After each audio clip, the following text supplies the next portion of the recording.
Good morning. We'll call to order this August 6, 2019 meeting of the Sacramento County Board of Supervisors. Would the clerk please call the roll? Supervisor Cerna? Here. Peters? Frost? Natoli? Aye. Kennedy? Here. And you have a quorum. This meeting of the Sacramento County Board of Supervisors is cablecast live on Metro Cable 14, the local government affairs channel on the Comcast, Consolidated Communications, and AT&T U-verse cable systems. The meeting is closed captioned and is webcast at sacmetrocable.tv. Today's meeting will be repeated Friday, August 9th at 6 p.m. on Channel 14. This meeting is also broadcast live on KUBU Radio on 96.5 FM. A DVD copy is available for checkout from any local library branch. Members of the audience wishing to address the board may fill out a speaker slip and hand it to staff. When the chair calls your name, please come to the podium and please silence your electronic devices at this time.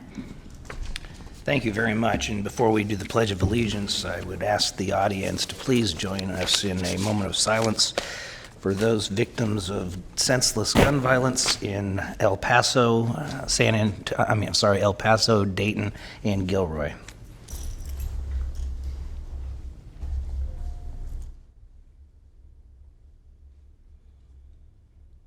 Thank you. Let's hope we never have to do that again. Please join me in the Pledge of Allegiance.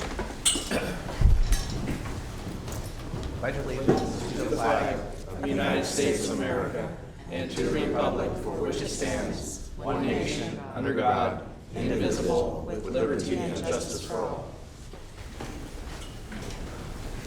Clerk. Okay, for your items, consent matters, items 1 through 36, I do have a couple of notes. I have a request from staff to drop item 6, Sacramento International Airport parking exit canopy and terminal 8 ground transportation shelters.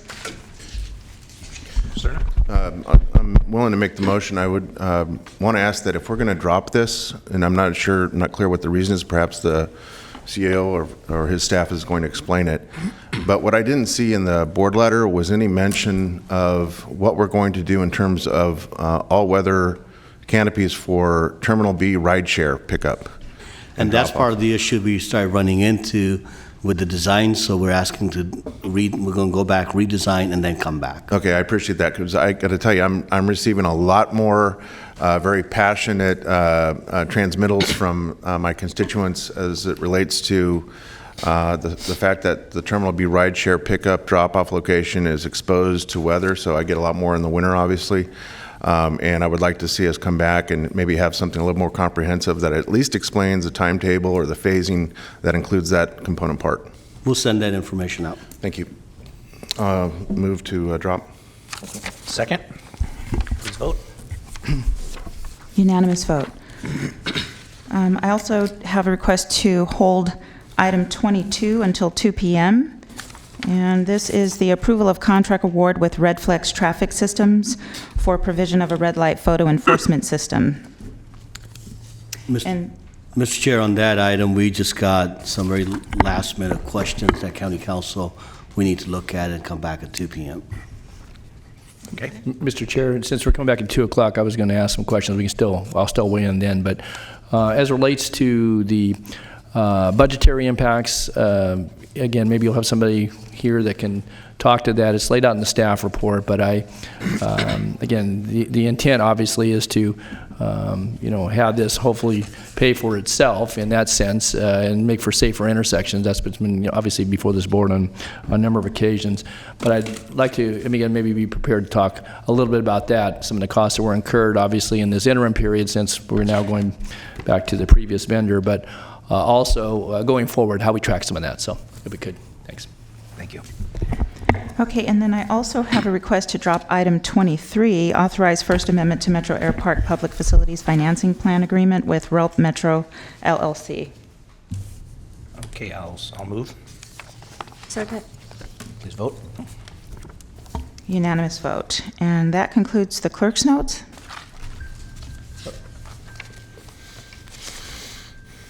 Okay. What is that noise? Okay, there it goes. Must be somebody's phone. Okay. I actually have one speaker slip I'll take right now for Davi Rodriguez on item number 35. Item 35 is the ratification of appointments and reappointments for the Building Board of Appeals.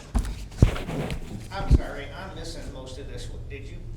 Yes, I just called you out. Item 35, Davi, Yes. what you signed up for.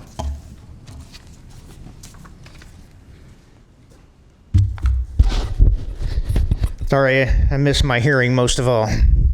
Item 35, I'm a little confused about what this is ratification of appointments and reappointments for the Building Board of Appeals, and it lists the people who will occupy the seats as general public members. I look at these names and I see these people as basically government bureaucrats most of their lives. How can they be actual general public members? I mean, is it that way just because they no longer work there? Some of these people too, if they're going to be representing the general public, you would think they would be the general public. Miss Connolly basically worked for the city in the building capacity for, I don't know, a long, long time. And I don't know who this Carlson is, honestly. I don't know. I couldn't find anything about him. Josh Pino, he's been an adversary of the public for decades. He worked as a code enforcement officer and such, and he had this long, colorful history of basically opposing the general public. And how he's going to be representing us on appeals matters kind of baffles me. While we're on this, Mr. Menard here, same thing. He's been a public official most of his life, although he was a contractor for the earlier part. And while we're on the subject of that, how is he representing us? This is a man who has had not one, but both of his contractor's license revoked. As someone who sat through proceedings trying to get a contractor's license revoked from the board, I'm telling you, it is hard. It took me years, and this person was bad. This Mr. Menard had 2 of his licenses revoked, never to be returned again that I can see. So I'm wondering how they are actually representing the public, general public, as they say. They seem to be just more bureaucrats who will, basically rubber stamp the board's agenda. Thank you. Thank you, Mr. Rodriguez. Any questions? Mr. Chair, if I could just, looking at the letterhead, is that letterhead not updated? Because we're talking about reappointment. It doesn't show as members of the board, even folks being on there on the letterhead. The communication was dated July 17th. So is this the total construct of the board with these ratification of these appointments? We're looking at 5. I'm familiar, obviously, with the number of the names. But that letterhead doesn't show those folks as being, some of these are already incumbents in those seats. That might be an oversight, and we'll get a revised memo to you. And did we have, in these applications, were there, behind them, were there actual applications?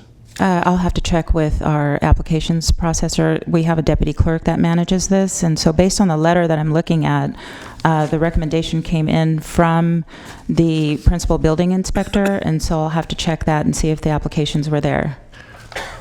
Again, you've kind of piqued my curiosity on this because it's signed by the principal building inspector and the chief building official. Isn't the chief building official the one that's in charge? Why do they co-sign? What's that about? I don't know.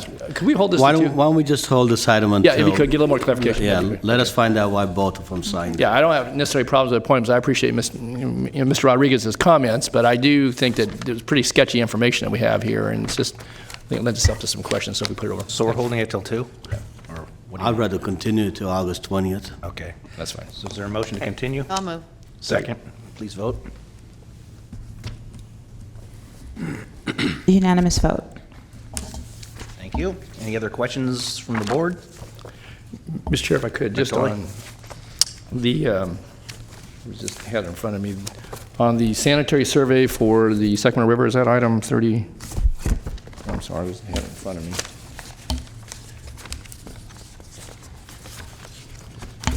Yeah, item 30, excuse me, item 30, if you could just read that into the... Item 30, authorize the Director of the Department of Water Resources to execute First Amendment to the Memorandum of Understanding for the Regional Water Meter Replacement Program. Not the right, I'm sorry, Flo, item 29, so, okay, my apologies. Item 29, you're acting as a Sacramento County Water Agency. Authority to execute a Memorandum of Understanding for the Sacramento River Watershed Sanitary Survey 2020 Update and Annual Joint Source Water Protection Activities in the amount of $199,451 for a term of 5 years.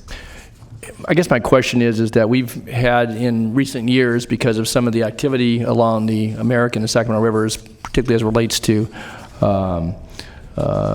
human activity and the bathing, as well as I think disposal, illegal as it is, of human waste. Is there some effort beyond just doing the survey to, because I know that there was citations by state agencies as related to some of the pathogens and other things that have showed up in higher levels in the water, and some has been attributed to human activity, some has been attributed obviously to animal activity.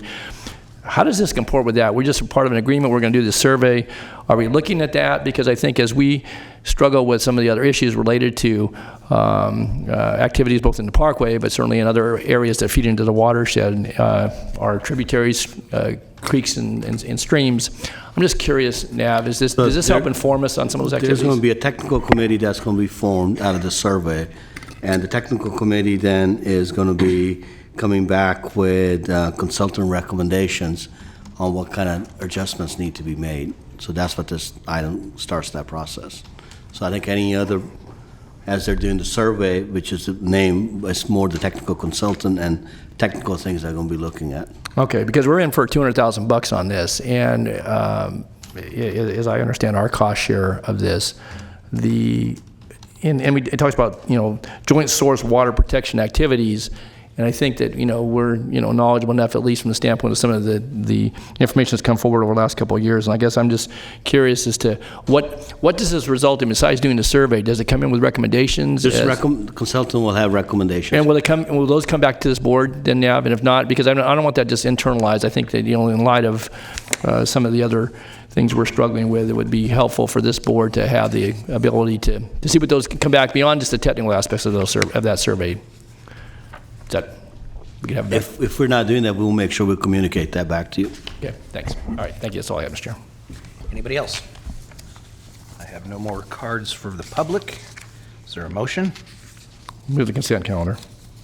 Second? Please vote. Unanimous vote, with the exception of items 6, 22, 23, and 35. We took separate actions on that, and we're holding item 6, and we're holding item 6. Thank you.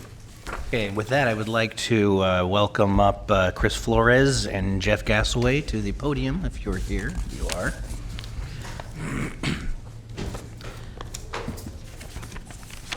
For those of you that aren't following the agenda as closely, we have just appointed Chris Flores as the Agricultural Commissioner and Sealer of Weights and Measures, as well as Jeff Gasaway as Director of General Services for the County of Sacramento. Congratulations to both.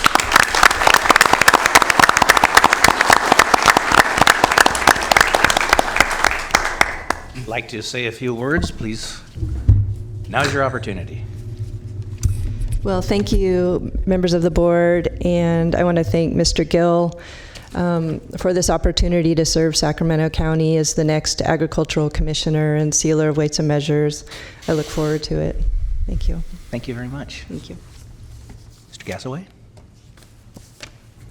I'd just like to take this opportunity to thank the members of the board, Nav Gill and his executive cabinet, as well as the dedicated staff and general services for this opportunity.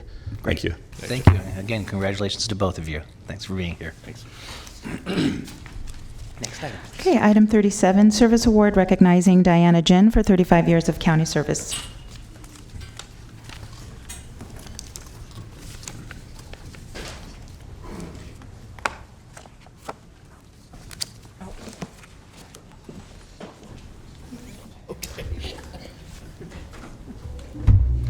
Stand in the middle. Stand in the middle. We've got quite a fan club here today, Diana. I see a lot of familiar faces here. Yeah, I think that happens with 35 years of service with the county. My name's Frank Ross, and I'm an HR Manager 3 with the Department of Personnel Services. It's my pleasure to present this service award to Diana Jen. I've known her for many years, but it's been the last 5 years that I've worked directly with her, and I've got to see her dedication firsthand. Just want to tell you a little bit about Diana. She started as a summer youth employee with the Sacramento Public Library after high school. She worked her way through college from Sacramento City College, Sacramento State University, and she received a grant to graduate school at USC. and she majored in library science, and so she began her career with the county as a librarian in April of 1984. And I'm not sure how many of our staff were born at that point. Most of them were, but there was a few that I think weren't, and they're right back there. As I said, she worked as a librarian for many years, and then she transferred to the county's animal shelter as an administrative services officer. She also went to probation after that as an associate admin analyst, and then she was hired by the Department of Human Assistance as a senior personnel analyst. She's currently with the Department of Personnel Services as a human resources manager, and she has served as, she's on her third 3-year term as a trustee on the board of the Sacramento County Employee Retirement System, and she served as the president of boards of the Friends of the Sacramento Public Library and for her Seroptimus group.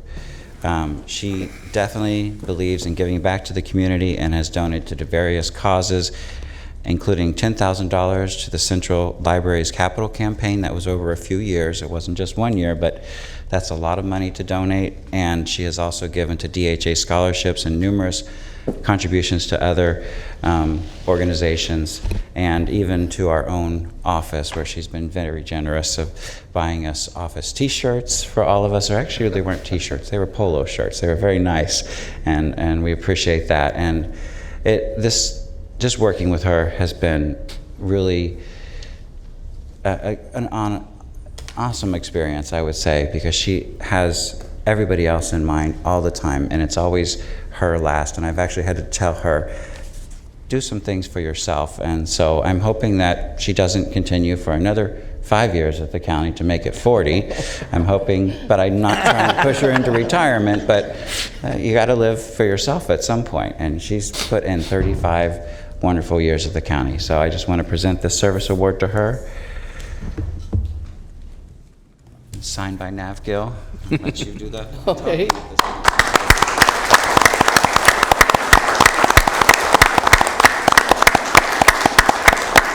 Well, thank you, Frank. I appreciate that. You know, one of the things, the joy about working for the county is meeting the great people and working for the departments that I have worked with. I had planned to stay a little longer. I told someone, hey, if I'm here when I'm 70, just shoot me. But on the other hand, that's workplace violence, so we can't do that. I can't seem to pull the trigger on retirement. When I was 55 and a half, okay, that's it. I had figured out my mortgage to be paid for. When that time came, I just couldn't leave yet. And over a decade later, I'm still here. I started collecting Social Security last year, and I still can't do it, but I think it's getting closer to that time. I'm the oldest of 5 siblings, and 3 of them in the middle have retired. My brother Marvin and my sister Debbie are here today, and you know, something's wrong with this picture, right? But you know, I still enjoy my work. I want to thank the county for my service award. I got a smart watch. Thank goodness my staff are smarter than the watch and me, because they figure out how it works. And I want to thank all those who came down for this presentation, and I'm very honored, so thank you. Thank you very much. Supervisor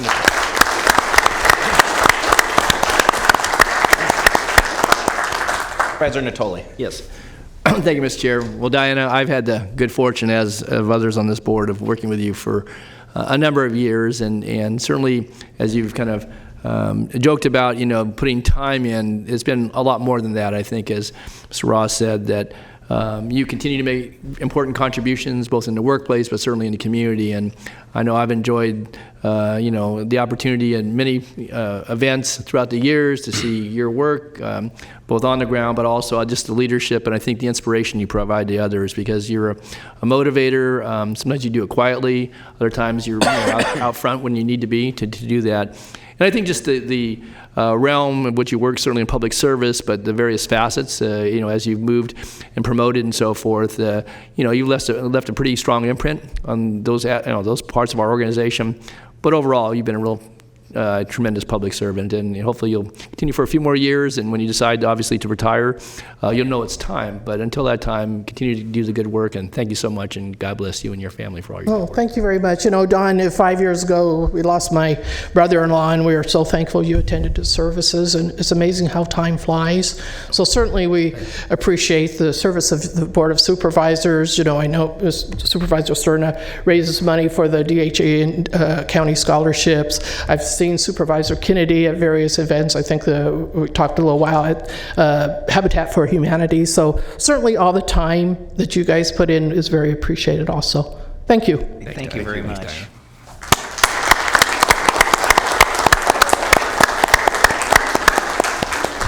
Now, if the representatives of the Sacramento Public Library Foundation would join me at the podium. So item 38 is the presentation of resolution recognizing September 8th, 2019 as Sacramento County Literacy Day. Hi there. If we could just make a little introduction, that would be awesome. My name is April Javist, and I am here. I'm the Executive Director of the Library Foundation, and we are the convener here in Sacramento for the National Campaign for Grade Level Reading. And with me today are my kids, Ty and Giselle, my staff, Dan Zabar. We also have here Lori Hawk from Murphy Austin. We have James Derringer from Downey Brand, and also the Foundation Board President, Julius Austin, and I think a lot of his interns from SHRA Promise Zone, and also the Foundation. We have Delia Estrada from Golden One. Thank you for all your support, Golden One. Ian Hadley from 916 Inc. Michael Lynch from Improve Your Tomorrow. I hope everybody's saying hi. And last but not least is Jody Nelson, who would like to make a quick statement. She is with Sac State. Thank you. On March 3rd, a group of approximately 30 Sacramento citizens came together to talk about creating a children's literacy movement in Sacramento County. The group included literacy providers, the library, educators from K-12 and higher ed, corporate and individual philanthropists, and policymakers. Today, we ask that all policymakers be aware of how critical it is that our children are able to read, all of our children. After years of effort, Sacramento has moved the needle from a rate of 34% of our children reading at grade level to 45%. And while the gains are good, they clearly are not enough. Reading is the gateway to becoming a productive, engaged member of society and a voting member of that society. By establishing September 8th as Sacramento Literacy Day, we align with the International Literacy Day, and we create an opportunity for everyone to focus on this problem. And this problem belongs to all of us. Along with Sacramento County's proclamation made today, the cities of Sacramento, Elk Grove, Citrus Heights, and Rancho Cordova have all agreed to make the same proclamation. This is the beginning of everyone realizing that literacy is a problem in our county and that it is critical to a healthy, productive, and equitable society, and more importantly, that we must actively engage in fixing this problem now. Thank you. Well, I normally go first, so now the anticlimactic part of the program. So I'm going to read a few of the whereases, as this is an important subject for all of us. Whereas September is National Reading Month, and whereas September 8th is International Literacy Day, whereas reading and writing are fundamental tools needed to participate fully in our country's democracy, and whereas reading and writing are essential to assessing new skills in a continuously changing technical and service-oriented economy. Whereas literacy is an equity issue affecting 3 out of 5 Sacramento County children who are not reading at grade level and face greater barriers to higher education and career development. And whereas children who do not read on the grade level by 4th grade are 4 to 6 times more likely to drop out of high school. And whereas Sacramento has all of the ingredients to be a leader in literacy, whereas a thriving, growing, learning community is a community of readers and writers. Now, therefore, be it resolved that the Board of Supervisors, County of Sacramento, State of California, does hereby recognize September 8th, 2019 as Sacramento County Literacy Day and urge Sacramento County residents and civic organizations to read, donate time, time and resources and volunteer to create a culture of literacy for all members of the community, passed and adopted by the Board of Supervisors on August 6, 2019. Thank you for everything that you all do in the community. Thank you for what you're doing for our kids, and thank you for the future of Sacramento County.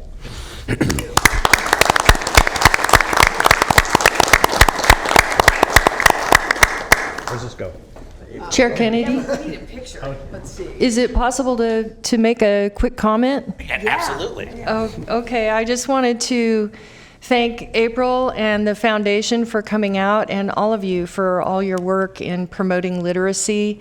I happen to serve on the Library Authority Board, and I'm really proud of what the library is doing to also promote literacy.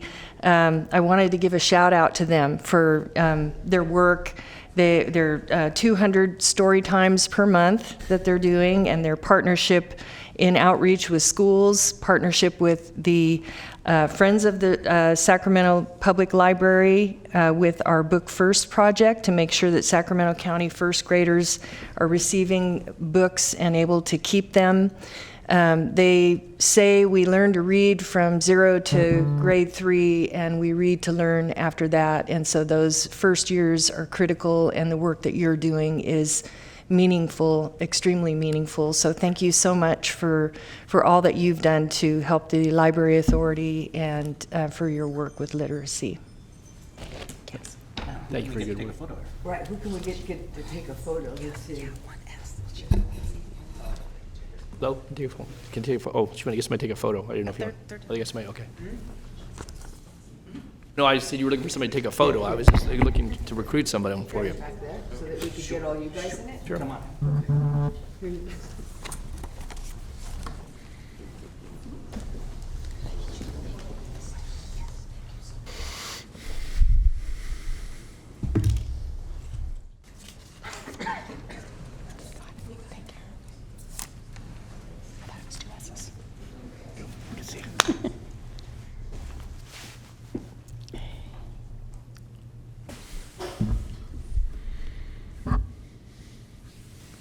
Thank you. Great, thanks again.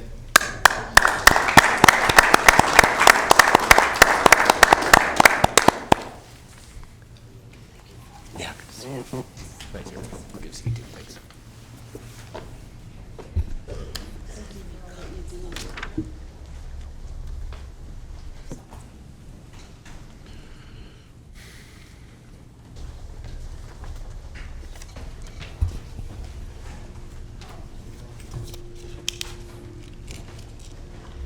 Okay, Madam Clerk, please call.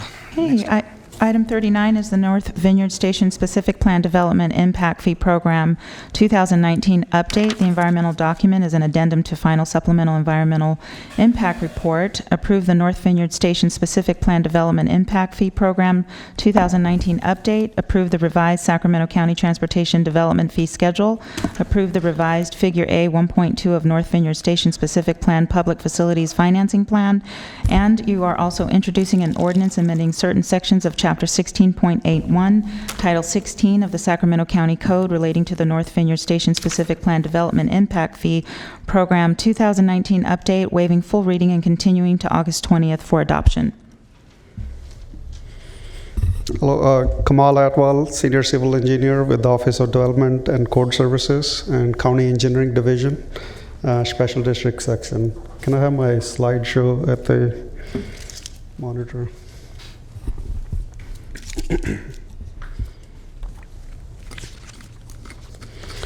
So we're here to present the North Vineyard Station Fee Program update.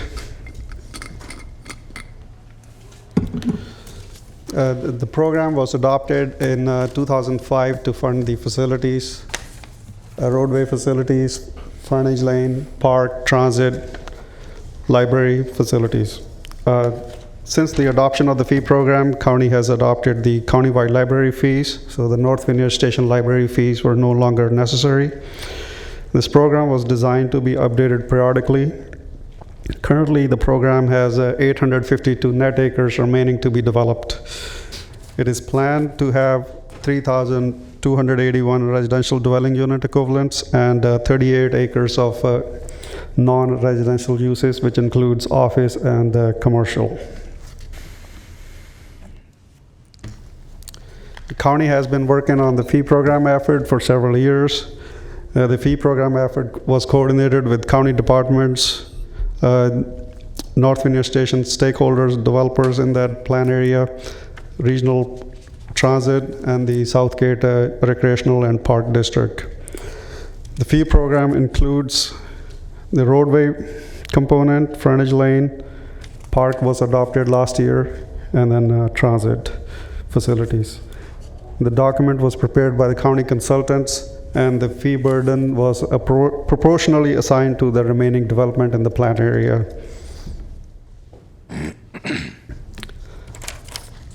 The figure here is the boundary for the North Vineyard Station fee program.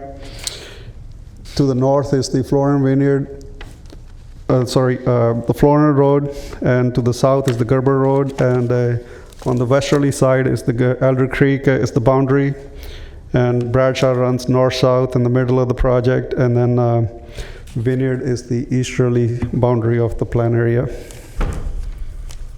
Currently, the Vineyard Road doesn't exist between Gerber and Florin. Basically, it's the extension of Vineyard connecting to the Knox Road. This is the roadway CIP. This figure basically summarizes the improvements currently programmed in the North Vineyard Station fee program, which includes the on-site major roadways, intersections improvements, and also the off-site roadways as shown here in this exhibit. It has the on-site traffic signals, PED signals, drainage crossings, as well as railroad crossings.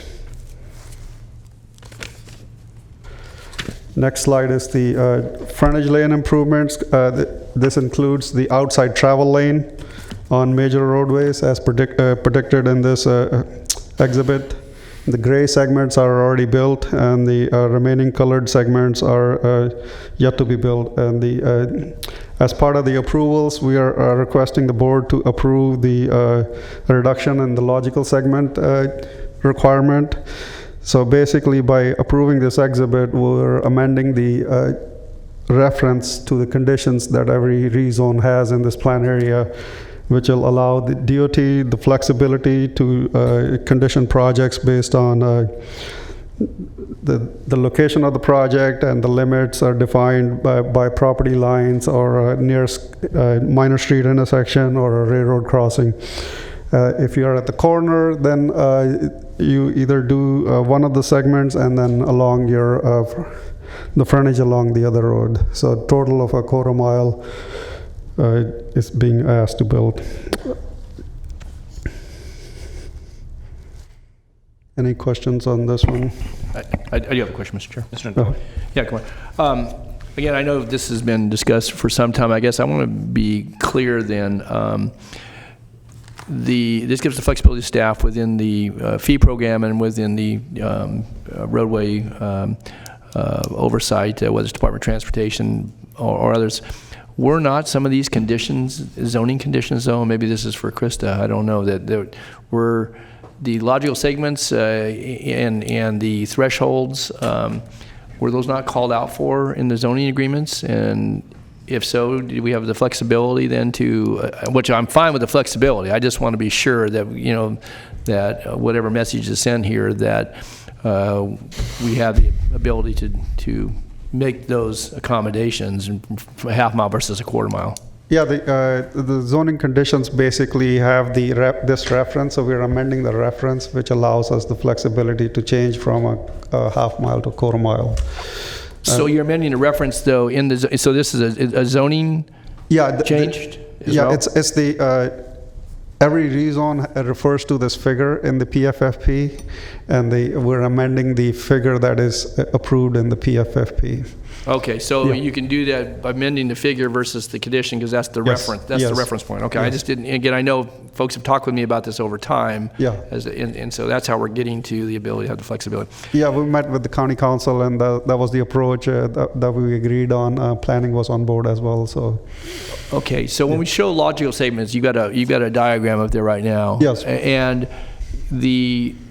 and you show what's been constructed thus far, Yeah. and, what's left to be constructed. Those fronting properties and/or those, developments that are internal that would, get to, have that responsibility, is there going to be some certainty that you're not going to have these small gaps, that you're going to, you get a quarter mile, but then these segments are broken out, so these segments are denoted, so if you go yellow, purple, whether they're constructed or not, those are going to be done, and those are the segments, and so anything intervening in between that is covered. You covered all the frontage properties then? DOT will ensure that the segments are done logically. Matt, you want to chime in on this, or? Yeah, I mean, basically, we went and put this figure together based on when the update occurred. A lot of the stuff in gray has been completed already. Mm-hmm. That left us with the remaining portions that are shown in various colors there. We broke the what used to be the half-mile minimum length down to a quarter mile. In many locations, we were able to have some of these be located along property lines as well. So we think that when these properties come in, we'll have less resistance to be able to get those done and get quarter mile. We, like Kamal said, we added some flexibility for around the corners. We had situations in the past, as you are well aware, Right. where you had 2 half-mile segments come together at a corner. That's a little bit heavy of a lift. So we added some flexibility so staff can say, do your frontage on both corners, and we'll assign one of the other remaining 2 legs to you, which would leave the other leg for a future. But yes, basically assign quarter mile, and this gives us some more flexibility if it makes sense that that's 1,000 feet, or if it's 1,400 feet, we've got flexibility. But yes, we'll get those pieces as they come. So one of the questions I have relates to the railroad crossing, Waterman, and how that's accounted for in the fee plan, because I think it was initially contemplated to be an at grade, and not because of lack of efforts both on the department side, infrastructure finance, but also obviously some of the developers out there. My understanding is there has been no concurrence with those that govern that, and so that they're calling either for, it was a separated basically crossing, either under or over. So how's that being accommodated in this fee program? And secondly, how and when will that get constructed? Because that's no small feat. I know that line's out of use. It hasn't been abandoned, but it's certainly been out of service now for many years. And so, because otherwise Waterman stops at the railroad tracks. So The segment that's identified in blue, it's now moved from the North Virginia Station program, and it's programmed in the SCTDF countywide regional program, and it'll be done as a public project instead of a developer project, because the cost is, I believe, over $6 million for that improvement. Over what? Over $6 million. I would say that's probably a conservative estimate, but so what's the timing for that? That's a main artery in all our planning documents. We've looked at Waterman Road as being between Bradshaw and Elk Grove, Florence, South Watt as being, a major collector street. Maybe it's arterial. I don't know what you've got it categorized. Yeah, the timing will be based on the SCTDF's priority projects. Okay, but that's, you're not getting to that. So maybe somebody, I get that. But my point being is that if that doesn't get constructed, you're going to, and if the right-of-way is being held, granted, we all thought it was going to be at grade 20 years ago, but it's not, again, people have tried to keep that at grade, but we haven't getting any traction there. But building an overpass or an underpass in a neighborhood, because you're getting houses pretty close there now, that's a big deal. And so I guess, it's one of those improvements that if you don't get it in fairly soon, then you're going to get some pushback from folks who may want the street through but don't want, either an overcrossing looking down on their houses. I mean, that's what we've tried to guard against over time. We did that in Laguna. We built those crossings. And then, people knew it was there. You come in afterwards, like with the urban interchanges we were going to do, they become nothing but a battle. So where are we at with timing? That's my question. Ron Vicari, Director of Transportation. Kamal's correct. It's in the SCTDF program as a project, and we are looking at the timing along with all the other county priorities. In addition, the fee program has money that set aside for SCTVF projects, so it becomes a discussion. But we're looking at a solution for it. But as far as timing is concerned, it goes along with all the other county priorities. Okay, Ron, I appreciate that. So, and we're not all about that today, but I do think we need to have a conversation here at the board about that because, you know, whether you got it in the 3 to 5 year plan or 5 to 10 year plan, notice to residents and such, because when houses are bought, people get used to a road being, I don't care how big it is, being, you know, stopped on either side of that. You know, the folks that built the homes, they're long out of the picture, and it's this board. And again, none of us have enough experience with that if we don't make it clear to folks what it's going to be, because I know we've been going back and forth whether it's, underground or above ground. But when you build, when you go over a railroad, those are high overpasses. And, even if you've held right away, it gets to be a very, difficult decision. It becomes very political at times. And it doesn't matter how much people want to get from here to there. And so that's why some of that infrastructure is important to get in at the time. At grade is something different. But if we're going to have to grade separate, and I know they still hold that as a high-speed rail corridor, I doubt that that's ever going to happen, but or as one of the alternatives, I guess I would just say that before we go too far, this is coming to us today, obviously adjustment to it, but now it's in the overall, competes for all the dollars and all the districts, the countywide development fee, and there's a lot of competing priorities, and so we've moved it from a localized project because of the cost. But I guess I'm going to send the warning signal very loud and clear today that needs to be addressed, because otherwise some future board is going to have a big fight on their hands putting that overcrossing in, particularly if you go above, but even going down below, because you got to hold back, quite a ways, and that activity becomes, pretty impactful on a neighborhood. Even though when you're done, obviously you get that through, but people are going to get used to Waterman Road stopping at the railroad tracks. And so that's my point here today, is that we need to have an approach that that gets us to some discussion before we get too far down the road here, and you got 2,000 houses out there, and folks say no, that's not going through, and then you're going to have a big battle here at the board. Yeah, I do share your concerns, and we're working on solutions, and we'll bring those solutions back and keep you abreast of and I think notice to folks, because it hasn't been real clear. That Waterman shows going through, but you show a blue line on the map, that doesn't, or just a line, it doesn't tell you what's going to be there. So I think, keeping people informed so that at least they're on notice. What the approved plan showed was for an at grade. Now we're showing for grade separated, albeit we tried to do something different there. And so that needs to be disclosed to homeowners, but also as we have public meetings and, our CPAC and so forth, because that changed circumstance, that's a big deal for folks. And yet we want the connectivity. It's very important. Waterman Road's a main thoroughfare through there, so. And as we come up with the solutions, we will have a significant outreach component to the delivery of that project. So we'll keep you up to All right. date on it. Thanks, Mr. Chair. Supervisor Cerna. Thank you. So I have two questions. The first has to do with the fact that we're going to be doing something very different in terms of the calculation, in terms of frontage fees. We're going to be moving from an acreage basis to a DUE basis, which I think is a much more accurate way to reflect the impacts that are going to come from any given parcel. Uh-huh. I assume that is a kind of an industry standard at this point? That's my first question. Yeah, for Vermin Vineyard program, we did it based on traffic. This was an older program. It was based on acres. Right. As part of this update, we have converted it into a traffic-based assessment. So my second question has to do with process in terms of the future of the project.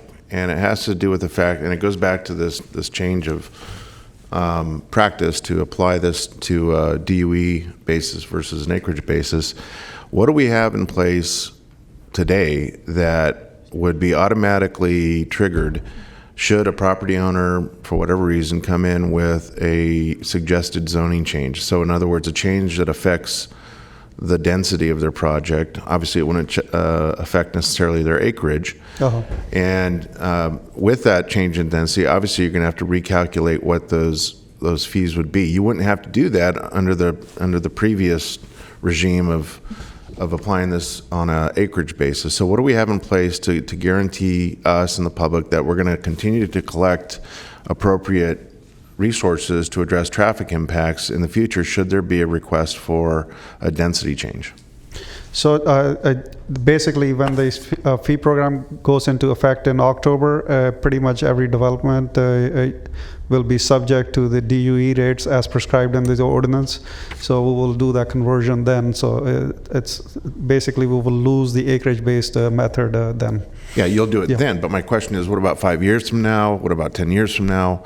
What is there going to be something in place that reminds someone, oh, this is the denominator's difference. It's a DUE factor, not an acreage factor, because that will change the amount of the check that they write, and it wouldn't necessarily affect them in the previous regime when it was done on an acreage basis. You can change your density all day long, right? But it still would have been based on acreage. Now it's going to be based on DUEs.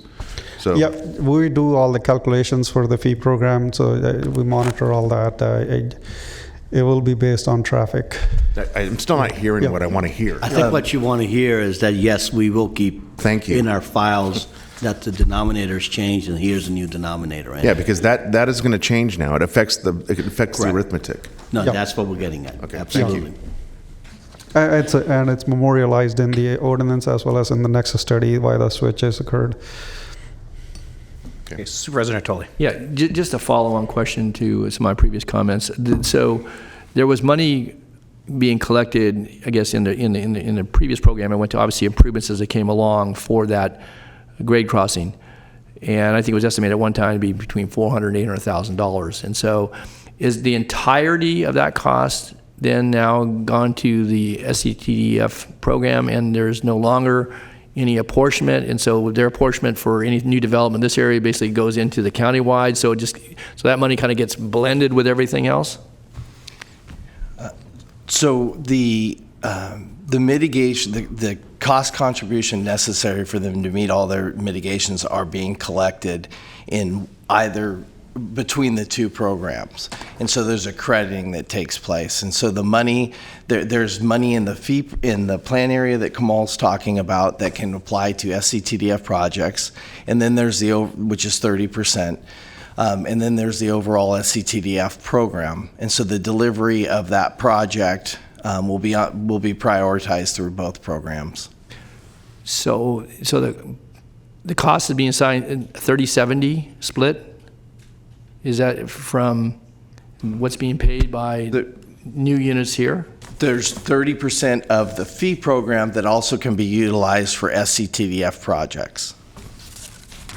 Okay, so again, I'm not going to repeat what I said a moment ago, but as a part of an overall planning effort that we spent hours in these chambers, obviously through good times, not so good times, obviously Lennar has been a primary builder out there, others have built, but that was contemplated as an important, and now to put it in that countywide competition for things in all 5 supervisors districts where development's occurring, puts it a little different on because that's a major arterial thoroughfare in that community. And so now you put it into this countywide competition, so it's going to compete against other projects, which, that was contemplated as a part of that plan. I think it presents a little different question. I mean, you're going to come back to us, but we need to take a look at that. And again, I don't want to take something away from the other 4 districts, and I don't necessarily want to burden everybody in this area. But if that lags behind and you're 10 or 15 years building that, meanwhile you've got this congestion on Bradshaw Road and South Watt, and you're talking about Vineyard Road going in at some future date, and then it flex to Excelsior and Grant Line. I just think that, we need to spend a little more time focusing. And again, I haven't talked with you recently about this, and I don't want to get lost in the weeds, though. I guess I'm going to say that. This is an important improvement, and I don't know that, necessarily needs to compete against everything else in the county because it's a big chunk of dough. And if you're, and yet it's a critical improvement for the overall build-out and development of this area. And it was contemplated in the planning. We spent a lot of time talking about alignments and, getting across. I can't, none of us can help that the PUC is being, very bullheaded in my view about, getting at-grade crossing, but that's the way it is. And so I think we need to spend a little more time, because again, I don't want to compete against 4 other districts for that funding. For an improvement that was really more localized at the time it was taken into account in a large plan area. That was a specific planning process we went through. That's an important piece piece of that. And so the fee update, I'm trying to keep fees reasonable so we can keep building and, it doesn't load it up on the houses and so forth. And yet that's a key improvement for that area. So, bless you. So anyway, I make the point because I'm a little concerned about how this has gotten transferred now, and then it puts it in competition with other needed projects throughout the county. And yet it's an improvement that's more localized. It has some, a little more regional in that area. But so, and again, I don't want to be, having to be competing for projects that need to be done elsewhere for capacity, because this is an important and critical one. So Ron, again, I guess I would maybe ask if we could come back at some point and talk about focusing on this as it relates to that particular improvement and timing and how we think we're going to pay for it, and not, pose it against other critical projects in the county. Thanks. Okay, any other questions from the board? We have one public comment card from Bob Shattuck. I'm still going through Oh, I'm this. sorry. Yeah. There's more to it. Transit improvements are basically a half-acre park and ride lot, and it provides 50 spaces, and there's 5 interim bus stops being programmed in the transit CIP, and the remaining facilities are funded through the Sacramento County Transportation Fee Program. Next slide is the summary of the cost for all 4 components. Roadway is at $76.6 million CIP. Frontage lane is $13.3 million. Park was adopted last year. It was 42.8 currently, with the adjustment done in March. And then transit is $561,010. Administration component was reduced from 5% to 4%. And then total CIP cost for all components, excluding the admin portion, is $133 million and some change. Sacramento County Transportation Development Fee will funds basically the regional roadways and trails. Plan area will receive overlapping credit for the overlapping facilities in the both programs. This is the sample, not a sample actually, the comparison between the existing DUE rates and the proposed rates. Existing was $44,271, and the current proposed program is $34,486. I'll show you why the frontage lane went down, as we discussed, due to the change in the DUE factors.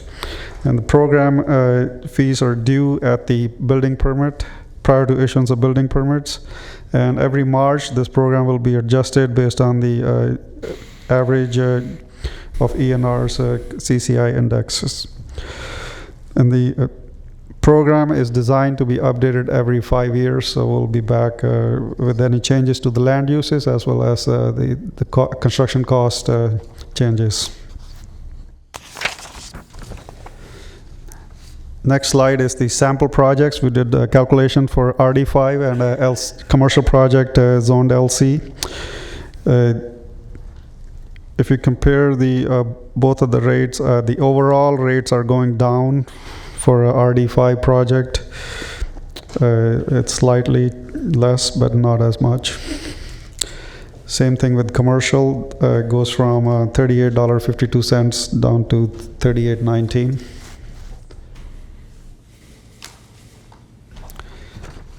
Next slide is the summary of the overlapping facilities. Roadways is $45 million overlap with the SCTDF. Frontage lane is $13.3 million.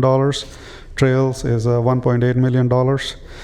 Plan area total overlap is $60.8 million, and divided that by plan area DUEs. Plan area will receive a $15,666.33 per DUE credit in the SCTDF program for program facilities in the North Station plan area. So the reduced SCTDF fee will be $1,700 and some change. Next slide is the basically summing up the reduced SCTDF and the remaining transit component and the admin and the total North Station program fee. That sums up to be $37,000 and some change. And the Credit policy, we currently have, we withhold 10% for the county projects. That's going to switch to 30-70. So 30% will be held for county priority projects, and then 70% will be given in fee credits for developer constructed projects. And then remaining will come on based on that, basically when they are in the queue and how much money we have in the plan for the reimbursement. That 70% is basically a 50% of that amount that was previously discussed for the overlapping amount. So that's how we got to that. Next slide is the actions. Determine the environmental determination is adequate as appended to the staff report. And open the public hearing.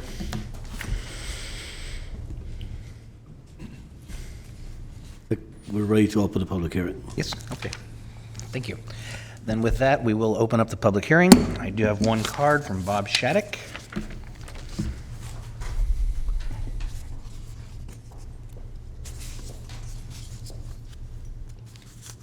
Chair Kennedy, members of the board, I'll be quick. I'm Bob Shattuck representing Lennar today. I just wanted to let you know when the outreach process for this was going on, we had several serious questions that required a little bit more information, and we just wanted to thank the county for taking those questions seriously and walking us through the information, and all the questions were answered to our satisfaction. So thank you for that. Thank you. Thank you for being here. Is there any other member of the public that would like to address this at this time? I'll close the public hearing. Mr. Cerna. Thank you. I just wanted to ask a question about that final slide, which had at the top, it's not up there any longer, but at the top it said environmental determination. Yes. The board letter has recommended actions that include recognizing, that's the operative verb, the final supplemental environmental impact report. I'm looking at county council, what are we being asked to do on the Yeah, so document? it is literally recognizing the prior certified FEIR and an addendum, so. Okay, so we're not determining anything? No. Okay, thank you. Supervisor Natoli. Thank you, Mr. Chair. A question, because I see it's redlined in the reference we have now, the strike through. How are we dealing with accessory dwelling units since we've had changes in state law since adoption of this plan? Obviously, we've dealt with those in different constructs depending upon square footage, and they've been seen to be subordinate, obviously, to the primary dwelling. Some of those are allowed by right, up to a certain square footage, and others require use permits. So how are they being dealt with as it relates to calculation of fees? So if they're building a accessory dwelling unit in an ag-res zone, they're exempt from the fees. Okay. If they are pulling a building permit, then they are not. Like ag-res will be, regardless whether they pull a building permit or not, but any new accessory dwelling units and the property is not ag-res, then they will be subject to the... Didn't we have a square footage? Wasn't it something less than 500 square foot? Didn't either pay the fee or was a significantly reduced fee? Or now we're just saying it's $1.11 a square foot, irrespective of... If they are pulling a building permit, that's what triggers the impact fees. Well, yeah, they're going to pull a building permit, obviously, whether they put 200 square foot or... Yeah, over 120 square feet, you need a permit. So there's no square footage exemption for the fee, because this is supposed to be based upon traffic impact. That's the other thing. I mean, and we went through this. I see Bob Davison came to the microphone. We've had a lot of discussion about this in the Vineyard community, so. Sure, Bob Davison, Division Chief of the County Engineering Division.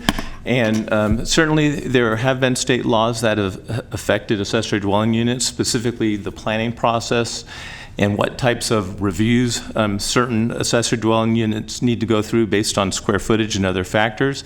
Honestly, I'm not an expert in all of those issues, but what does remain is that I'm not aware of any state law that exempts an accessory dwelling unit from an impact fee. So if there's an accessory dwelling unit and it's determined by our building division that it is an accessory dwelling unit, regardless of what planning process it goes through, if the permit is applied for and it's for an accessory dwelling unit, then the accessory dwelling unit rate does apply. Now, it is a reduced rate. A single-family home pays based upon the dwelling unit equivalents for a single-family home. The accessory rate is based on one occupant in one RD20 unit, so it's a much less rate than the single-family rate. But the bottom line is that there's no exemption for an accessory dwelling unit related to impact fees. So what's the percentage when you use that RD20 apartment dweller comparison versus a single-family home with 3 bedrooms? I'll be going from memory. Kamal, correct me if I'm wrong, but it's maybe about 40%, 30 to 40% of the single-family home rate. And that's irrespective of the size of the unit? That just applies? Irrespective of the size of the unit. So if you're 240 square feet, you're still going to, where you know the loading's going to be probably 1 or 2 at the most? Correct. Okay.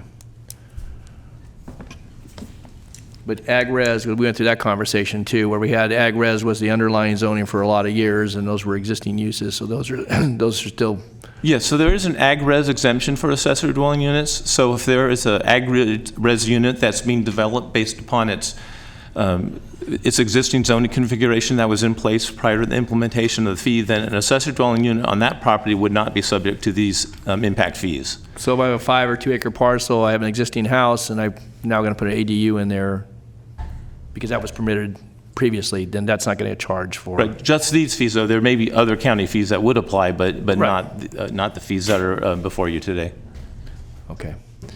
All right, that helps. And then just one other question back to, because I know we're going to get into a motion in just a moment, that you say there's a 5-year update, and as it relates to the grade crossing, how is it that in the context of a motion, we can get that back for some discussion about how that fits in the whole overall matrix for development for the area, but also how it's going to be paid for, and what we're looking at on that scale. I don't want to wait 5 years for that. So. I think when we will be ready, we'll bring that item back. I think what Kamal meant that the overall fees will be 5 years. I know, Nav. So is but there anything prior to that, as we get the work done, we'll put it on the agenda and bring it back for discussion. Okay, so I guess my question is, though, for motion purposes, if motion were to adopt the staff recommendation here, but to get a report back in 6 months or 9 months, or again, I don't want this lagging because. See, I don't have a timeline for that, but I think if you want to put in the motion that we do know we have to come back to you to have that discussion, that was made very clear this morning. Right, I get it. I know that was. I just wanted to put it in the context of motion because I think it's an important reference point for. Where we leave this today, and so could we anticipate it would be in 6-9 months?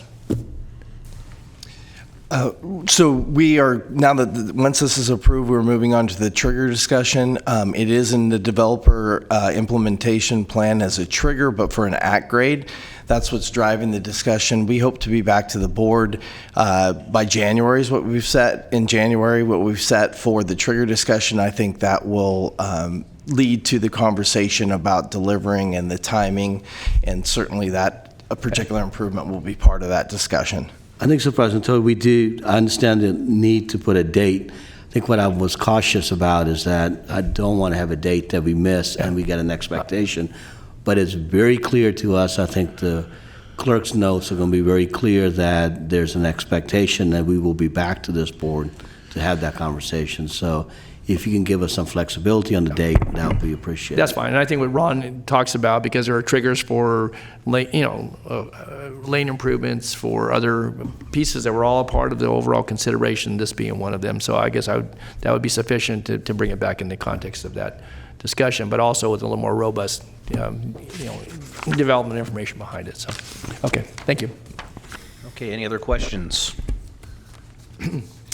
And I would move staff recommendation with understanding we'll come back on the discussion on the water crossing. Motion and second, please vote. Thank you. Thanks. Unanimous vote.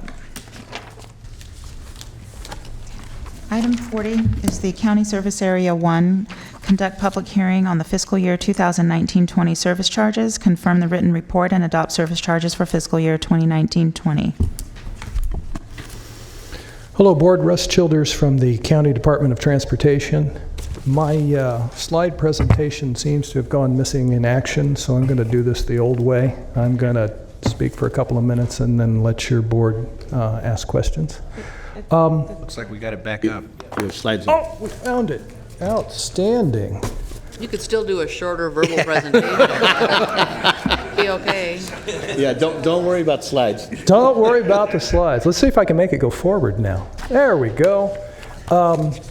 We're asking that your board open the public hearing that you set back in July, receive public testimony, close the hearing, and adopt the resolution in front of you that sets the County Service Area 1 rates for fiscal year 2019-2020. Briefly, County Service Area 1 funds maintenance and operation and electrical cost of streetlights and highway safety lights. The service charges for highway safety lights, for residential street and safety lights, and for street and safety lights for non-residential properties. These were fixed in 1997 by a proposition that passed. These cannot change. So safety, street and safety residential, and street and safety non-residential that have existed for many years, they do not change. They will be the same in 2019-2020. Back in 2006, your board created new service charges for new developments. They were enhanced and decorative street and safety light charges. These service charges do include an inflation factor. We are using the inflation factor from the Bay Area. It's 3.5% this year. So these service charges, as shown for 2019-20, are increasing 3.5%. Briefly, the Streetlight Retrofit program we began in 2011. We've retrofitted about 20,000 streetlight luminaires. We've totaled about $7.7 million in grants and loans. We're paying back the loans from the energy savings that the change out of the lights have given us. We have about 2,000 streetlights still to be retrofitted, somewhere in the vicinity of about $800,000 to do that, and we don't have a financing plan yet for that work. The retrofit program reduced the response time to trouble calls. We've got fewer dark lights. We have eliminated the road fund contribution to CSA 1. And at some point, the savings can pay for future luminaire replacement programs. So the action today we would like you to take is to open the public hearing, accept testimony from the public, close the hearing, and adopt the resolution setting the 2019-2020 service charges for County Service Area 1. Thank you. Thank you. Any questions from the board?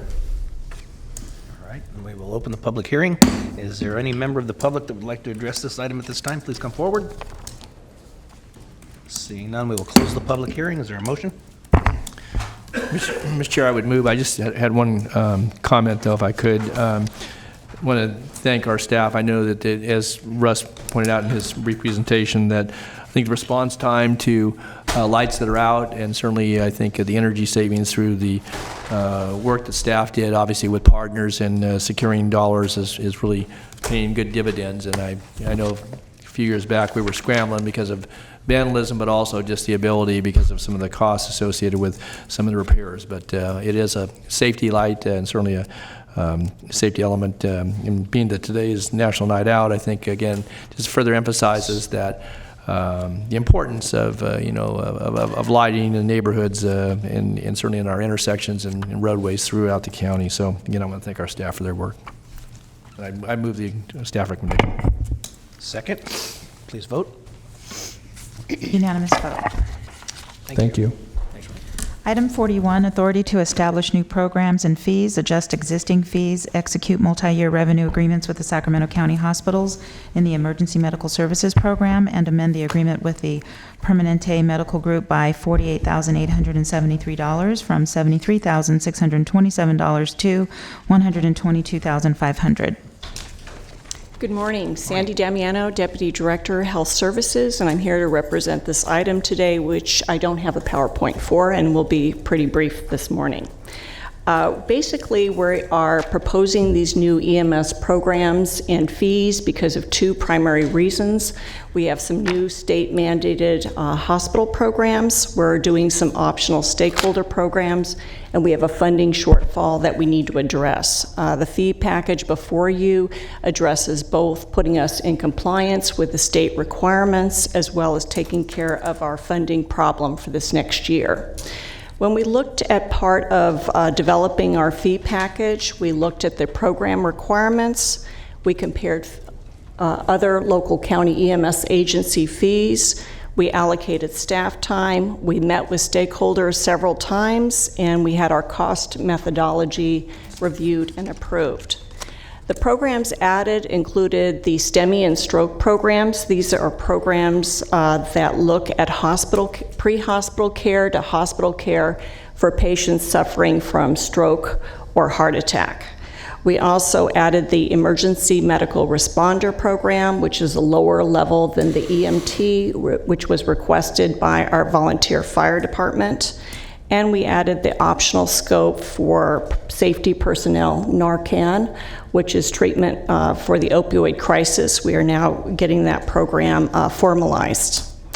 We had a series of 5 stakeholder meetings, which were very helpful. We had very robust attendance in the beginning of those meetings. The attendance by the time of the last meeting, the end of June, was just very few people, mostly hospital providers with one pre-hospital provider. As a result of our stakeholder feedback, we did a number of things. We reduced the fees pretty considerably. The hospitals requested that we reduce the out-of-county fees for hospitals, which we did by about half. We also reduced other hospital fees. We reduced the emergency medical responder fee as well as the Narcan fee.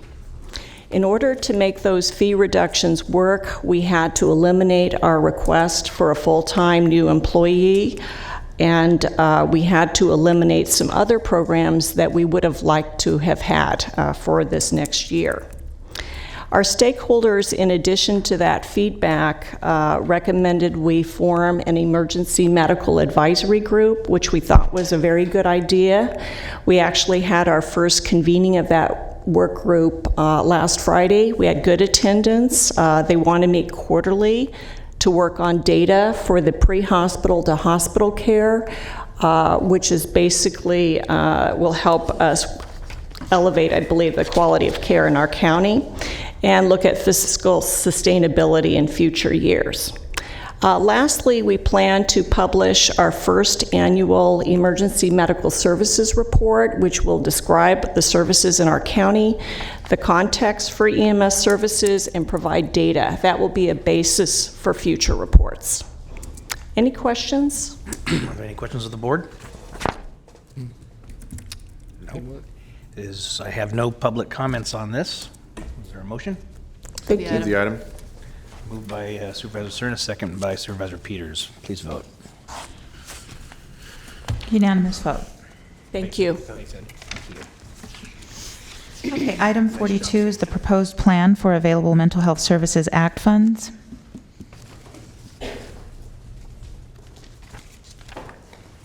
Hello, Mr. Chairman and Board of Supervisors. We're here to announce a robust plan to utilize unspent funds from the Mental Health Services Act that's been approved unanimously by the Mental Health Services Act Steering Committee for the county, and the Mental Health Advisory Board has dealt with it as well. As you all are aware from our individual conversations, there are a significant amount of funds unspent, and our boards, our advisory boards have clearly made it clear that they want this money spent in larger amounts. So I've charged Ryan Quist, or Dr. Quist, our new Behavioral Health Services Director, with aggressively pursuing a plan to spend the money on much-needed services. Next, sir.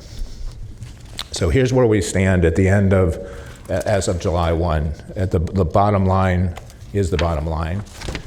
The CSS funds are community services and supports. Those are for things like full-service partnerships, crisis residential programs, regional support teams. The PEI funds are prevention and early intervention. Those are for things like suicide prevention programs, bullying programs, mental health first aid, collaborative courts. And innovation, the INN funds, are for exactly that, innovative system-wide type activities.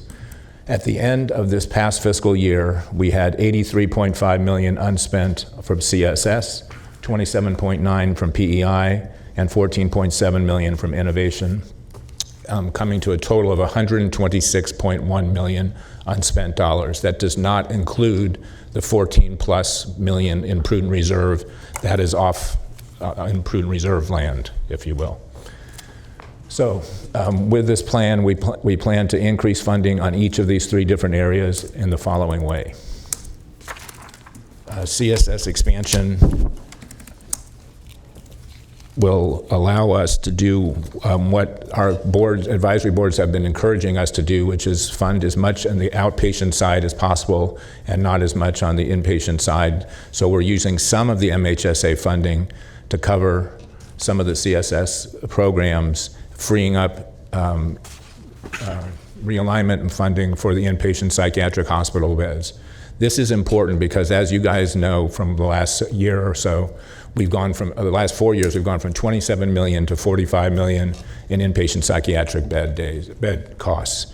And we've come to you every couple of months for an additional amount of money. We're trying to be realistic and be upfront, and this is going to cover the inpatient psychiatric beds for the next couple of years by freeing up realignment money, by putting some of the MHSA money for these expansions. We are in addition expanding housing treatment, board and cares.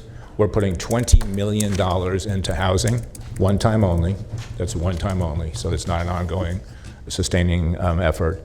And so we will end up spending, well, I'll get to the amount of money in a minute, but that's the CSS expansion. Next. The prevention early intervention expansion, we're going to expand existing programs that have been working well, the mobile crisis support teams, which you're aware of, foster youth supports, and other existing PEI programs. And we are introducing, next, a new proposal system of a competitive bid process for $10 million, one time only, time limited programs. We want this to be open for a much broader array of community providers, not just the regular crew of people who are contracted with us to provide mental health services. Not that they're not providing good services, I'll be very clear, they do. But we want to open this up to more community-based organizations and to target things like trauma-based care and ACEs type programs. So that process will begin shortly, actually with your approval. And we will be talking with you much more about that as time goes on. Finally, innovation. This is sort of we're looking to the MHS-SOAC, which is the State Oversight and Advisory Committee. They have to approve our plan, but we'll be doing an expedited planning process because we need to spend this money, at least right now, within the next year and a half. We need it approved by June. We need an approved plan by June in order for it not to revert. This is one of the dangers of having this kind of balance on the books. We need to make sure it doesn't revert. And so this tends to fund system-wide innovations. It could do something like criminal justice collaboration. It could do things like strengthening full-service partnerships, but we'll also leverage multi-county programs, which I know many of you are interested in pursuing, that leverages their resources as well as ours. So where's the bottom line leave us? If you look at the bottom line, again, of the 2021 budget year, we will have a balance left of $36.4 million of CSS without counting the 14 million, which we're going to have holding aside. 14 million of the 20 million for housing is going to be held aside because it will probably take longer to put it into action, and we have to account for it. And where's Britt? Oh, Britt, we have to account for it. So that'll be 22.4 million. We'll have 12.3 million in PEI funds left and 0.3 million in innovation funds. So that will be about 34 million. So we've gone from 126 million of unspent funds down to about 34 million. This is our big opportunity. It's our kind of one bite or 2 or 3 year bite of the apple to try and do what we need to do to decompress the current system, which is overloaded in terms of inpatient beds, and that has been causing two problems. Number one, it's backing up care into the emergency room. I'm sure you guys have heard from your Dignity and Sutter and Kaiser and UC Davis folks in your districts that the emergency departments are overwhelmed by 5150 involuntary committed folks who they don't have beds for, or they end up coming out of the emergency room. They don't have beds, and they either end up in jail or they end up back readmitted. And this is a way of decompressing the inpatient psychiatric beds by expanding our CSS services and our prevention and early intervention services to keep people from going to the inpatient psychiatric hospitals, and with some board and care as well regulated, for example, as a potential for other CSS expansion, be able to step them down from inpatient psychiatric beds more quickly. So this is our bold attempt at trying to spend the money in an appropriate way, providing prevention and early intervention services with community-based providers, expanding our CSS, treating realistically the amount of inpatient psychiatric care that we have to provide, and hopefully reducing that and having more upstream care and services available for our constituents. Are you done? I'd be done. Okay. Supervisor Frost. My question relates to the 10 million, the competitive one-time funding. And I'm concerned that funds that are one-time funds, I'm not sure you can put them to work that quick. I don't know how you can put them to work quickly and have them have a lasting, ongoing impact. And so I wanted to see if you could clarify, are those capital improvement funds that will help an organization in the community to build a facility that they can continue in an ongoing basis? What kind of competitive, what does that look like? Here's a perfect example of one. It's really more service capital, if you will, if you can use that sort of a term, and that is, for example, an entity, a community-based organization doing trauma-based care wants to get the high school and the middle schools in their area trained, having their staff, the school staff trained in identifying ACEs, adverse childhood events, and providing trauma-based care. And that is training, so we're basically training the trainer or training the staff, and that's handing it over to them so that they can do those services in the schools. Similarly with mental health first aid, training in entities to be able to do that. So that's what we're looking at, sort of like service capital, if you will. This is not ongoing programs. So they'll know it's going to be a 1-year funding, or will it be 2 years? Maximum 2-year. As we're looking at now, and it would be part of the RFP process that we would be bidding on. Thank you. Supervisor Natoli. Yeah, thanks, Dr. Bielenson.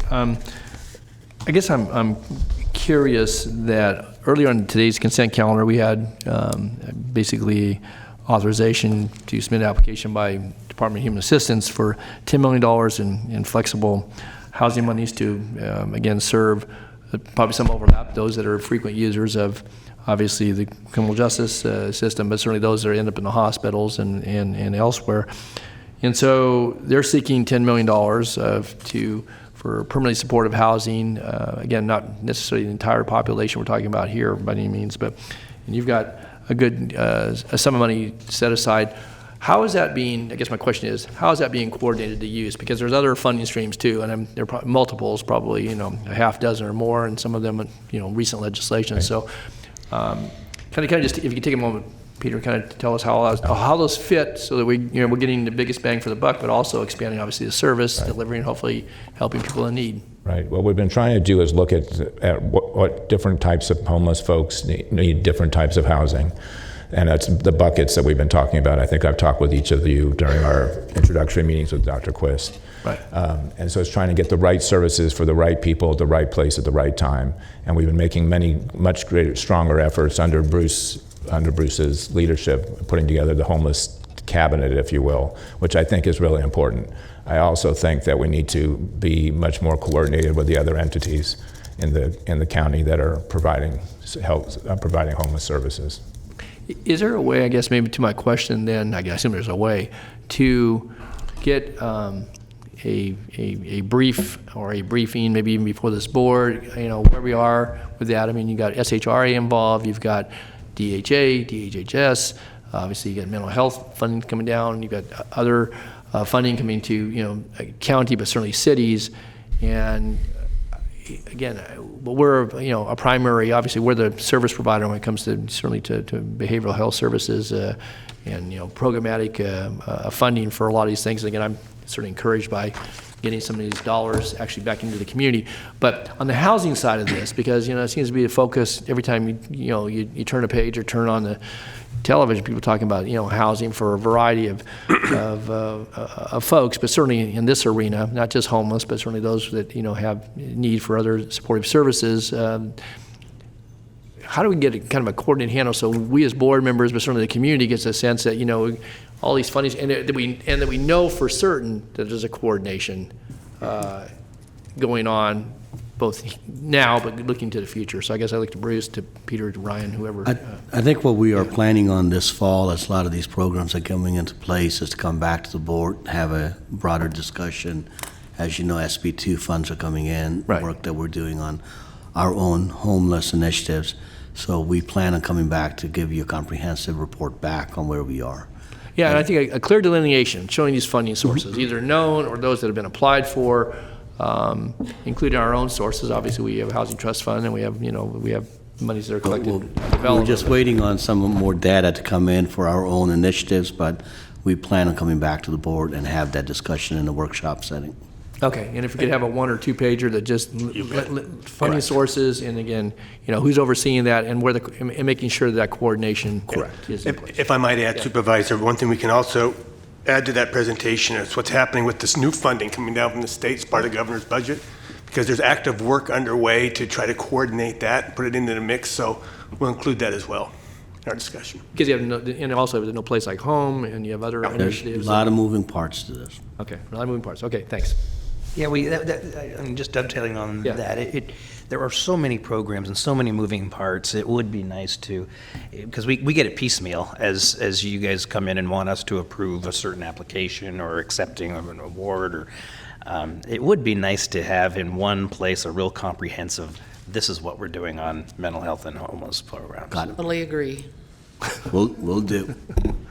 Okay, Supervisor Cerna. Thank you. So first, I'm glad, Dr. Billingson, you mentioned service capital. I think it's a great term. I'm going to steal it and use it from now on. But just in response to, I think, made it up. I think in response to the question that Supervisor Frost rightfully asked about the kind of the immediacy of many of the needs that we have in our community, and the fact that this is a revenue stream that we're fortunate to have. It's fairly continual, and there's a lot of eyes looking on the the speed at which we're applying these resources. But I'm glad you mentioned ACEs and trauma-informed care, because that to me is one of the best examples that we have where I think you get a lot of bang for the buck in terms of the training of the trainer and getting ACEs protocols set internal to the county, but external to our partners, and everyone kind of singing off the same songbook in terms of that particular tool. And I think it's, I just want to make the comment that I think it's just a great example of, while it may seem like we think oftentimes in terms of long-term expenditure only taking the form of something that is a practice that has to be long-term in itself, this is not one of them. This is something where you could actually get people up to speed on a very important new protocol and practice in a short amount of time, and it stays with them. It stays applicable. And so I'm glad you cited that example. And then just to add to what Supervisors Natoli and Kennedy just mentioned, and to put a finer point on things, because I feel the same way as probably every member of this board, that there are so many opportunities that we have in light of the tremendous challenge that we also have when it comes to homelessness, in terms of how best to devise an architecture to address this complicated subject. I think when you come back, Nev, with a report to the board or it's in a workshop setting, I want to hear and see a great deal about not just what we're doing unto ourselves as a county, but how are we actually going to be partnering with the city of Sacramento and the other 6 cities of the county? How are we going to be partnering with other adjacent counties in our 6-county region? How are we going to be partnering with school districts? How are we going to be partnering with the plethora of other governmental and non-governmental entities on this subject? If we come back and have this workshop and all we hear about is kind of the universe of the county, that's going to be immediately, at least in my opinion, will be very short-sighted. So I would encourage you to think carefully about the development of that report back or that workshop, but please make sure there's ample, discussion, presentation on what our opportunities are as it relates to working with other partners, because many of these other partners, quite frankly, they too have the same opportunity to acquire their pot of resources, their SB2 funds, for instance. And so, maybe there's economies of scale that we would otherwise be missing in terms of opportunities to do permanent supportive housing that could serve common constituencies between cities and counties. That's what I hope we hear back when we get that. And in fact, I'd like you to at some point tell us that you've had a lot of opportunity to discuss with your peers in those other governmental agencies what they're doing, so that we have a very thorough understanding of kind of the comprehensive opportunity in front of us. Supervisor Peters. Thank you. Thank you. You mentioned training for high school children mental health. Actually, for high school staff. To staff, yeah. Right. I'm sorry, I missed that word. But what kinds of things will they be, that training, what are they taught to look for? Are they taught to look for mental health problems in general or specifics? You may not know that. This is actually just this is one group that is interested in applying for the RFP. We have not obviously let the RFP yet because we haven't had your approval. And this is just different, but there's been a wide range of interest in applying for prevention, early intervention type funds for these kind of programs of training. So in that case, for example, you'd have people, the counselors from the school, as well as some of the teachers trained on identifying ACEs, adverse childhood effect experiences, and how to deal with things in a trauma-informed manner. I'm just sort of it's off the top of my head here. But there are going to be different programs that again bring service capital to bear. And it'll be a process that I am not approving. I'll just sign off on the end. It's an RFP process, so I don't know exactly what they'll be applying for, but it will be programs that qualify as prevention, early intervention. That's not a great answer to your question, but. No, but it sounds like you won't have an RFP with specific things that they'll be looking for. They're going to propose that they look for certain things. Yeah. Correct. Yes. Okay. That's correct. And I'll say I was at the MHSA steering committee meeting when this came up, and all of the providers were very appreciative of that approach and not being so prescriptive and boxing them in and let them get creative and show us what they got. Right. And I made sure to tell Ryan, which he has absolutely been doing, to work on an agile process to get the funds out quickly. Thank you. And the idea is that you are not going to all the usual nonprofits that we're working with, but you're opening this up to, you're looking for new ideas in the community from all the small organizations, from the underserved communities.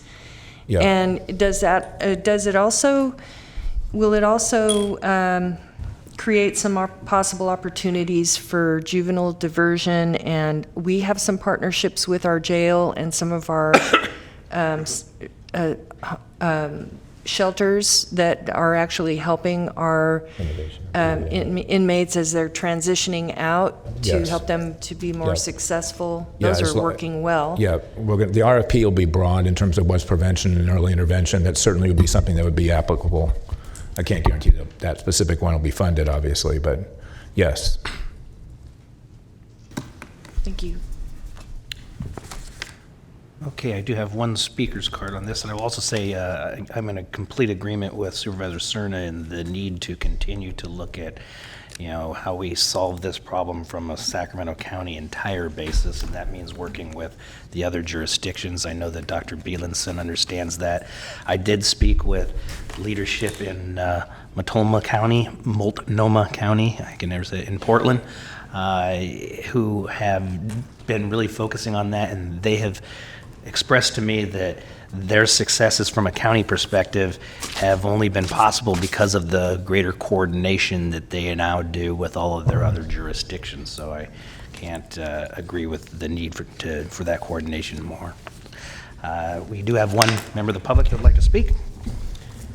Leslie Napper.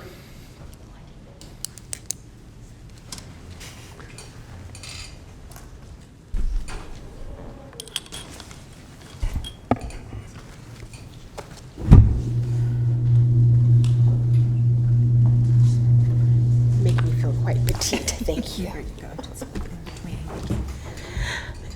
Good morning. Thank you, Chair Kennedy and supervisors on this board. Thank you so much. My name is Leslie Napper, and I am a co-chair of the Mental Health Services Act Steering Committee and Mental Health Consumer Native Sacramento County. And I'm here to support the plan for the Division of Behavioral Health to move forward with the funds, the MHSA unspent funds, on behalf of the committee. The Mental Health Services Act Steering Committee comprised of stakeholders from various disciplines. We have Department of Education represented, we have law enforcement, we have mental health courts, we have the juvenile courts represented, we also have the veterans are there, we have members from our homeless community that are there, Asian community, Middle Eastern, faith-based, African American, Spanish speaking, and we also have consumers, as in myself, representing adult consumers, older adults, TAY, youth, LGBTQ plus is represented, excuse me, and there are many more that I'm missing. I'm quite nervous. We deliberated thoughtfully over giving the Division of Behavioral Health the agility to move quickly on these unspent funds, in particular the PEI and the innovation dollars.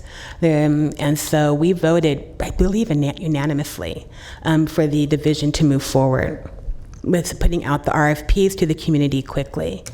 There was concern about can we use them for capital funds, and there is a very broad RFP to let all in that are interested, and so we're looking forward to how the county develops the language in the RFPs, but there was a lot of input, and not just from the steering committee members, but also there was significant community input as well. And so we use that as our MHSA stakeholder process because we're moving quickly with giving the agility to move quickly on these unspent funds. So I'm here in support and hoping that you supervisors will go ahead and allow the division to move forward. I would be remiss if I didn't address my concerns. Supervisor Cerna knows me a little bit well. Couple of my concerns are, in particular to the PEI funding, is that it's limited. And when we look at the 2021 numbers, we see that there are numbers there. If we're going to put the monies out and we're saying it's time limited, as a layperson to see those additional funding is going to bring up concerns. Why can't we extend it out a little bit more? And then the other concern is, and this is the main one for me, is in 2021, will we be at risk as a county of having to restructure our adult system of care by putting these dollars out to the community, which is sorely needed. We need it, and it may be just enough to get the services that we need into the community to reduce the time that consumers are spending or having to go to the ER or get involved with law enforcement, having to go to jail. Other alternatives, we know that community-based services and supportive services do help us. And so I'm concerned about that. We do not want, as a consumer, absolutely do not want what happened the last time our county restructured our adult system of care with the budget crisis of 2010. We do want to avoid that. So I hope that the county and the supervisors are thinking thoughtful about what we're doing with this 2021 budget, looking forward. I'd also encourage the county and division to consider, particularly to the PEI funds, to be open about what you mean when you say time limited. We might have those gold nuggets, those gems that are really serving the community. We're seeing amazing outcomes to allow the agility to consider sustaining. Can you start to wrap up, Leslie? I'm wrapping up right now as I'm bowing down and saying thank you so much for your time. One more thing too is African American community member consumer to consider if we're moving quickly on these funds. So also please, we have thought thoughtfully about putting services out for the African American community through ad hocs. If we can please get those RFPs out as well and consider also enhancing those programs with these funds. Thank you so much for your time. Appreciate you. Thank you. Thank you for all the time you put into your work on the commission. I have no more cards. Supervisor Kennedy, Frost? excuse me. We have one more person from the community that forgot to put in a card. Okay. Would she be able to speak? And we recognize the chair of the Mental Health Board. Thank you. Ann Arneal, Chair of the Mental Health Board. We, of course, are appointed by you to advise you and the Division of Behavioral Health Services on mental health matters. The Mental Health Board supports the agile strategies for planning and stakeholder input that the Division of Behavioral Health Services has established for these unspent funds. We do support the goal of expending these unspent funds for the CSS, PEI, and innovation components. The proposals in the fiscal year 2018-19 plan update for CSS expansion for the $10 million in the PEI component and the $9 million in the innovation component we think are very appropriate, and we support those proposals. Regarding the expansion of the existing programs that they delineated for you, we have not reviewed all of those proposals, but we can support the augmented board and care proposal that was outlined. The number of board and care proposals in this community have decreased from 500 to 10 in the last few years due to inadequate reimbursement for providers. An augmented rate would stabilize those beds and would provide needed mental health services to clients in those residences. So we think that's a very important proposal. Finally, I want to note that the Mental Health Board has made recommendations for potential expenditures for those MHSA PEI funds. Earlier this year, we convened committees on children and youth and adults and older adults, and solicited recommendations from community experts on unmet needs and developed program recommendations. And most of those recommendations were for PEI funds. We have given the division those recommendations, and we'll be submitting that report to you in the next 2 or 3 weeks.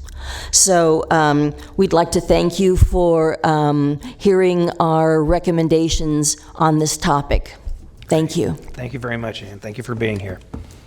I have no other speaker slips. Supervisor Frost, did you punch in again, or was that? Yes, I just had one last question. Over the last year or two, we were told that we have the services, but we don't have a place. We have navigators, but we don't have a place to take them. And I know this is a broad proposal. I'm assuming we recently learned that we could use these MHSA funds in a different way. Is that why we're going down this path now? These are excess funds that we were found to have that we've decided makes good sense to put out into the community to provide the services that are necessary. There are navigator services that are available. This is going to allow us to provide more on the CSS side, more community-based programs that people can be referred to, and hopefully with the PEI funding, decrease the number of people needing to come into programs in the first place.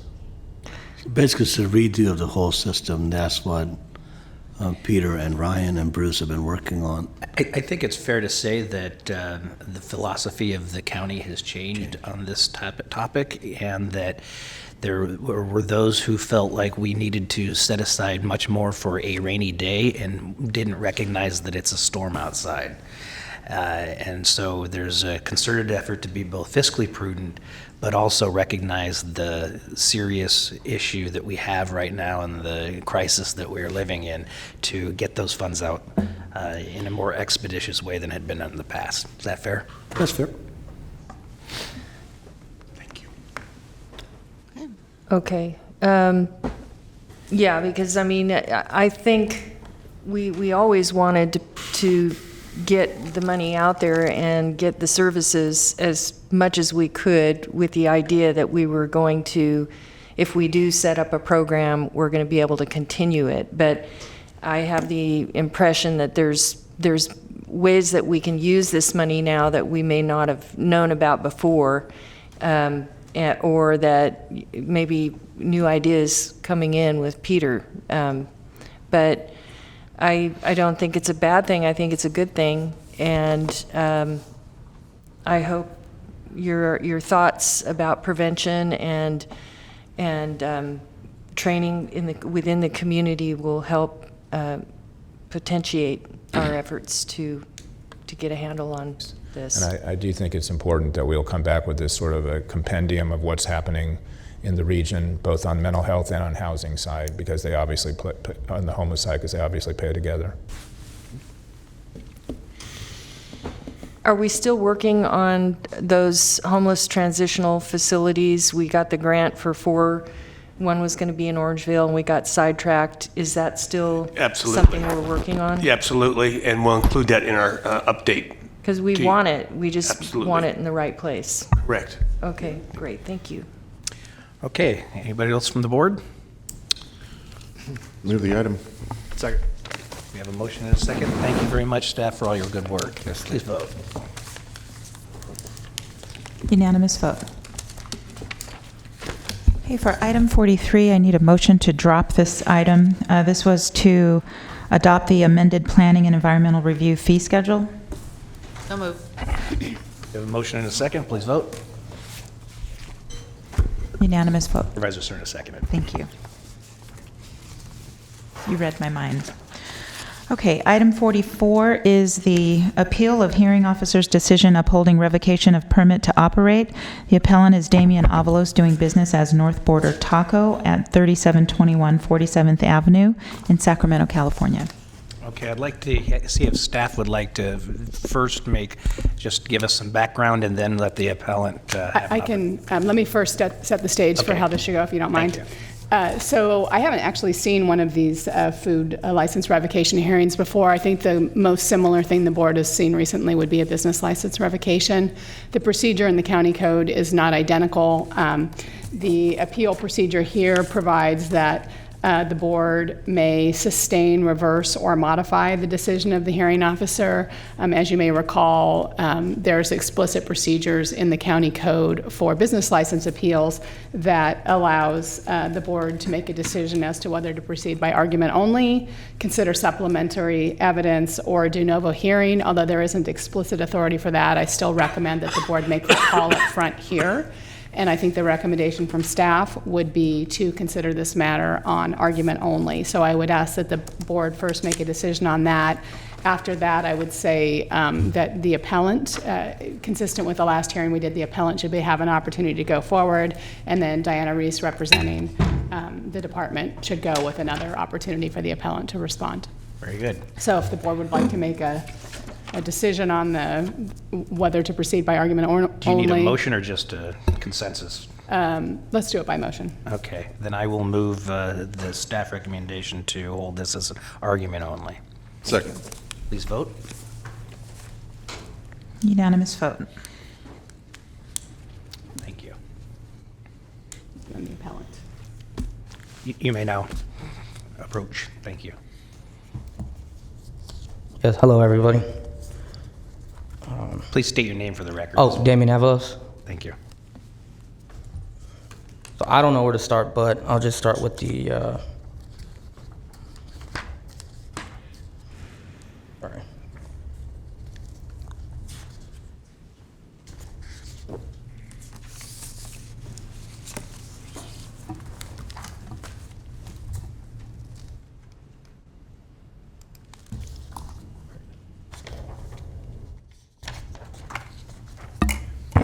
Mr. Chair, it might help the appellant here that we did receive copies, just so you'll know, Mr. Devlin, we received copies of your written submittal relative to the appeal. We also have the background information in a full report, which you may have a copy of from the health department. It goes through a chronology, talks about the various inspections, talks about interactions with you or others in your business, and so we do have all that. So just so you'll know, if you reference something, we have the ability to either look to that and or you can call attention to it. So thank you. Okay, I'm just gonna go through the the alleged violations and just address those one at a time.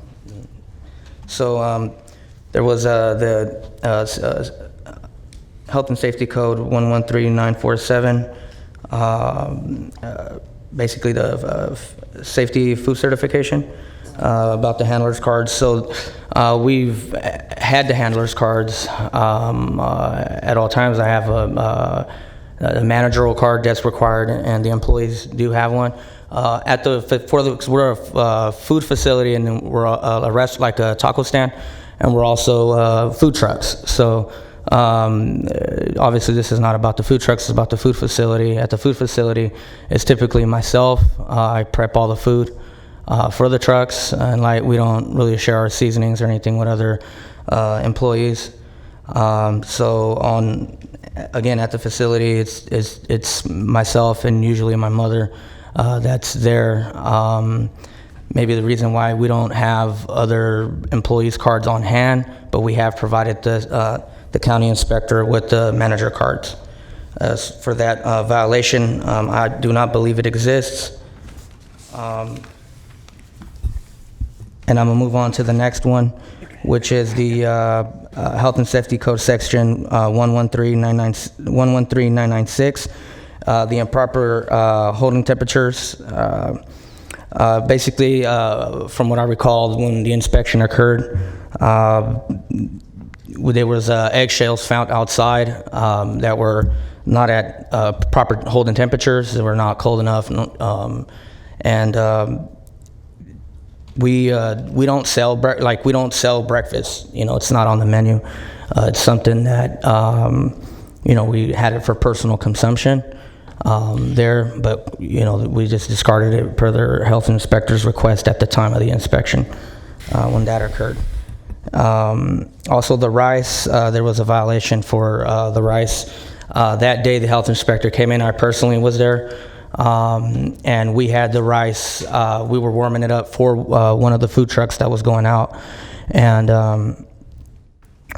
the reason it was, I believe it was 107, is we had just probably about 10 minutes prior to the health inspector walking into the building, we were getting it up to temp so we can put it on the truck so they can go out and sell for the day. I explained that to the health inspector at the time, that they were there, and therefore she allowed us to just get it up to temperature and for consumption. So I don't believe there was a violation there also.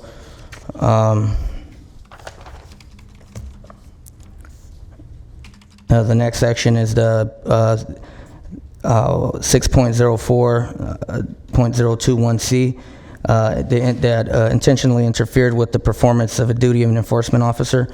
So on January 23rd, when the alleged violation was said to take place, the facility was closed. The food facility is not we try to operate it as a taco stand. We were not successful. So we have just been using the facility, as a commissary for the trucks. Wintertime, as for us, November, typically the season ends with Thanksgiving. Yes, we do come out maybe the first 2 weeks of December on the trucks.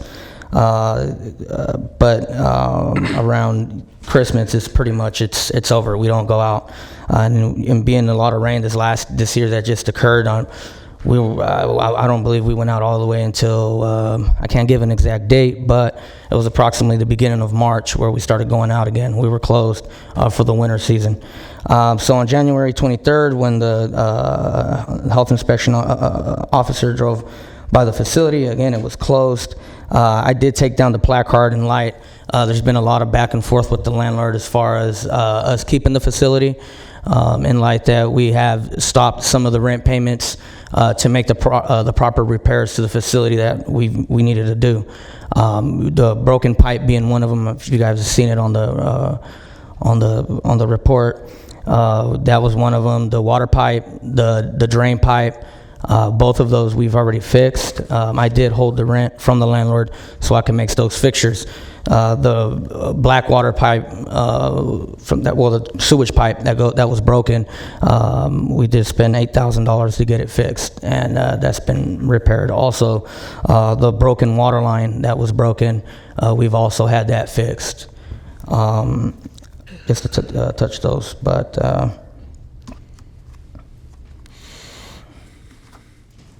But going back to the intentionally taking down the placard, again, we did have talks of not operating, and we weren't operating the facility at the time. When the inspector did come, we were washing dishes. We weren't preparing any food. We were washing the dishes, but the trucks are 100% self-contained, which we do. We can do all the cooking in the trucks, washing dishes in the trucks. Again, at the time the inspector come, we were washing the dishes, I will say that. But we weren't preparing like any food or anything like on that day. Mr. Chair, could I just ask you a question? Again, we'll have time to ask more questions, but just on the point, what motivated you to remove the placard? I mean, that's, again, there's a whole lot of things here. You're addressing each of them, but yeah, I've heard your explanation. You didn't really, you just said you were in there washing dishes. You weren't, but the placards are there. They require public posting, they require to be publicly posted and remain publicly posted. You know that, you're an operator. So what would motivate you to take that down? I mean, going back to it, I was not going to operate the facility anymore. Being closed, I just took it down. I did have a moment there where, you know, I was, again, having a lot of turmoil with the landlord, and I just said, you know what, we're just going to close it down. We were in the process of closing the facility at the time, and that caused me to just take down the placard. Can I ask a follow-up on that? Were you, at the moment that you actually took down the placard, were you still open? No, we weren't. For 5 minutes? No. Okay. We were closed. Even when the inspector came, we weren't open at the shop for business. We did wash dishes, I will say that, but I wasn't preparing food on site. I wasn't selling food to the public out of the facility at the time. And I did mention that to the health inspector that day.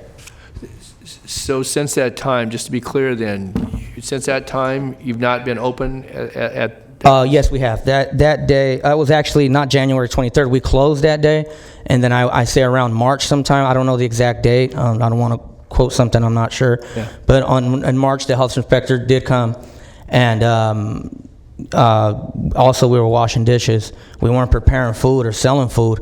We were washing dishes at the facility, and that, you know, again, I don't know the exact date, but it was around March, and that's when the health inspector showed up and said, you know, why we're open. I explained to her we were washing the dishes. The health inspector proceeded to call the supervisor, and she asked me if I was prepared to do the inspection to reopen, if I was ready for that. I said, yes, that's fine. They conducted the inspection. They gave me a green placard, and we moved forward, and that's when I was told that we were going to have a meeting, conference of some sort coming up soon, and I was going to receive a letter, which I did receive the letter maybe a week after that inspection. So just be clear then to Mr. Cerna's question and my initial question. So from the time the placard was issued and supposedly was supposed to be in place until re-inspected, you were not open from that time in January? I was not open for business. So from January... And I'm still not open. I mean, the shop is still not open. Right. Okay, but from January to March, though, you were not open. You're saying you serve no customers in that facility? No. Did we like wash dishes and things for the trucks? Yes, we did. Yeah, but no, I heard what you said on that. Okay, thank you. Thanks, Mr. You may continue. Okay, so that, and then now the improper cooling procedures. What we do what I normally do to cool the food, usually it's got to be done within 2 hours from when we cook it. If we're going to serve it, let's say for the next day, there's times that we do prep food for the next day in light that, it can be a big event or so for the trucks. So being that it's a big deal is getting the food out to the public on time, not waiting in lines. We do tend to prep a day before. When we cool the food, it's done within a 2-hour time frame. That's what I've always trained myself and my employees. Obviously like chicken, we got to have it at 165. And then we have to bring it down within 2 hours, meats and other stuff, hot foods, 135, and then we got the 2-hour time frame to bring it down to 70 degrees, and then shortly after we have to have it at 41 or below. That's usually what I've done. And that's it for that one. The improper sewage disposal, again, I mentioned it earlier. So for a while, we did have when we got into the facility, we had no problems with that sewage disposal.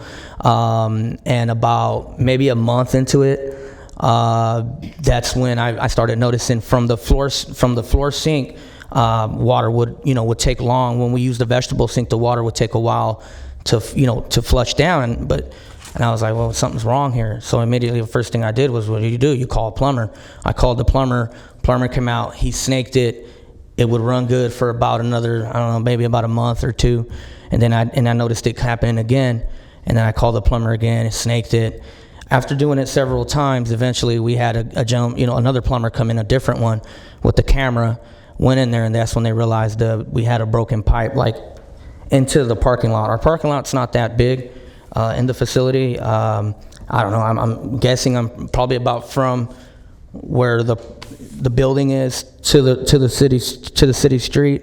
I say maybe about 100 feet, 75 feet. So about 35 to 40 feet in the middle of our parking lot is where the plumber marked out that it was, we had a broken pipe there. Okay, we're going to interrupt you right there, Supervisor Frost.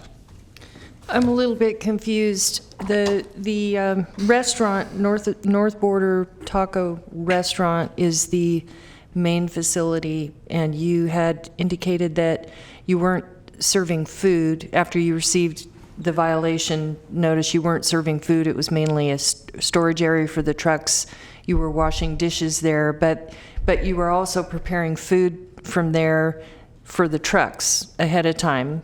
So there was food coming from the main restaurant to the trucks and dishes being cleaned, going back to the trucks.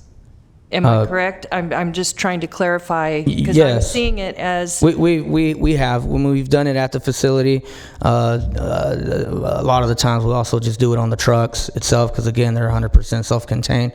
But we have prep food at the facility. So the facility is connected to the trucks. There's food and serving dishes and so forth that are being prepped from that facility to the trucks that are going out and doing business. Yes. Okay. So when were you operating the trucks during that time, or was everything shut down when you received the violation notice? We did operate the truck. But the violation was to cease operations. Is that correct? That's my understanding. Correct. Okay, thank you. So can I just put Sure. I just want to dovetail off that. So in other words, your brick and mortar, your facility, your restaurant is closed, does not have a placard up.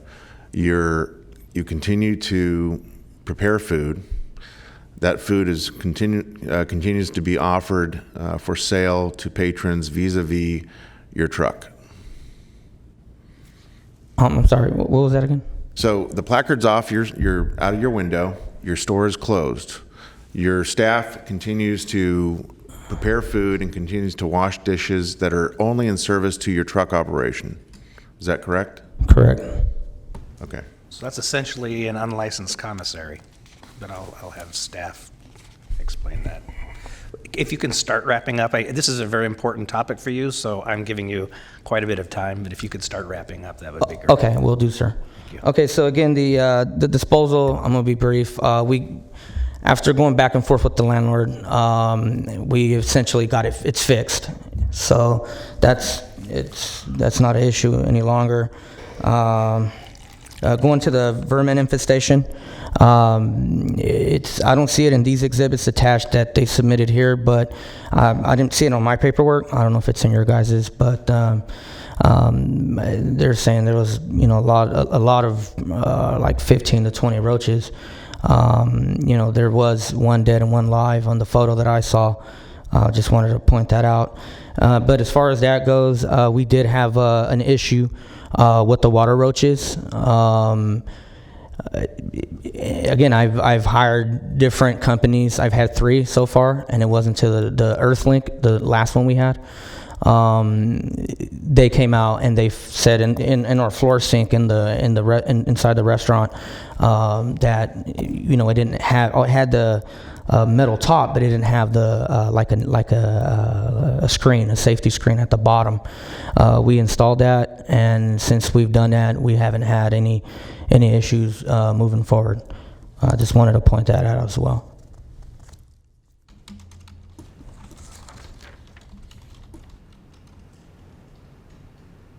And then the lack of hot and cold water supply. Again, going back to when the water line was broken, we did have repairs going on at the facility that were obviously we needed to fix the water line, which we did.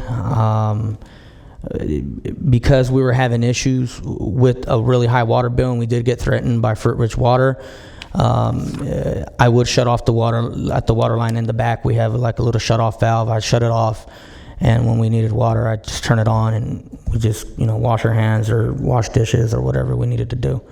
I did do that for approximately, I say about a month, until eventually, again, going back and forth with the landlord, I just stopped the rent and paid for it and got it fixed, and bringing that up as well. And I just wanted to add one last thing was, the last inspection we had, the health inspector came out, which was the one in March, was the last inspection we had at the facility. We were provided a green placard. All the violations that were incurred prior, they've all been fixed. This is again in my opinion, I spoke with them. We got the green placard. I spoke with them. I was supposed to have a meeting with them. I did not go. I showed up to the meeting. At the time, I did not feel that I should have had paid $402 for a meeting. I admit I refused to pay. But had I known it was going to come to this, I would have just paid the $402, had the meeting, and I don't think we'd be here today. Again, in light, we had a green placard, and that's the very last placard we've received, not a red. I would think we'd get a red, and then we'd be here today. But I didn't. I received a green. Everything has been fixed. There hasn't been an issue to the last health inspection we had, and I just don't understand why now we're here. But again, I do see, because I refused to pay the $402. That's all I wanted to say. Supervisor Natoli? Yeah, just to be clear then, and certainly appreciate your presentation. You addressed, from your point of view as the operator, a number of the things that have been cited here. But on December 28th, this past year, basically your permit was suspended. You were to remain closed. Red placard was put up. You weren't supposed to use that facility. Whatever your difficulties were with the landlord or, in trying to get certain things repaired. But I heard you say, and I think you've admitted to it, that you continue to operate out of that. You weren't open as a restaurant, but food prep, whether you could do it on trucks or not only were you washing dishes, but you were preparing food. And, there was some, again, both major and minor violations, but basically that was the point at which you were told up until March 11th when we revisited, I guess, don't use this location because of whatever violations were outstanding, irrespective of what you'd prepared or not.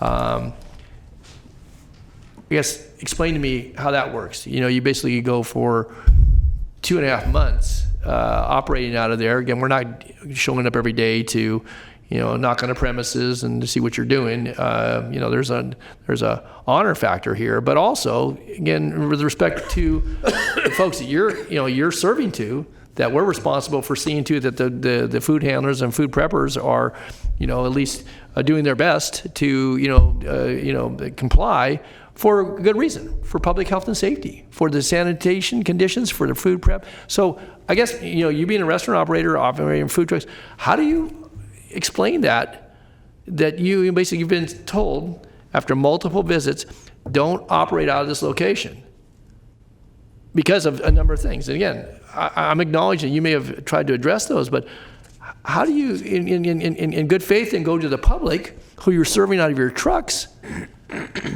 and you're prepping out of this, the location's been closed? Again, how do you rationalize that, I guess? And explain it to me anyway. I guess I need to understand why you would do that. Going back again, for me, it was wintertime. I wasn't open every day.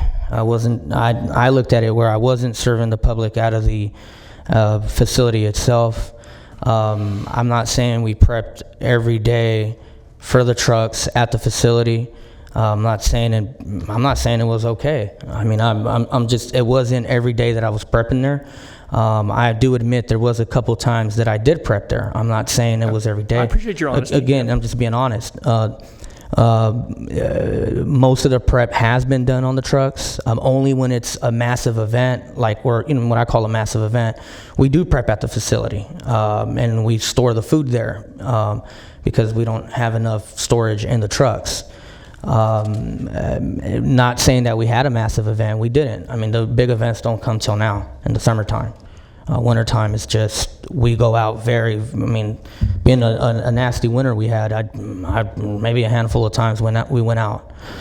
But that's what it was. Just one other question, Mr. Avalos, then. So, as a part of this, the backdrop is that, food temperatures, you understand them, you quoted right, I'm reading along with you, you know them by heart.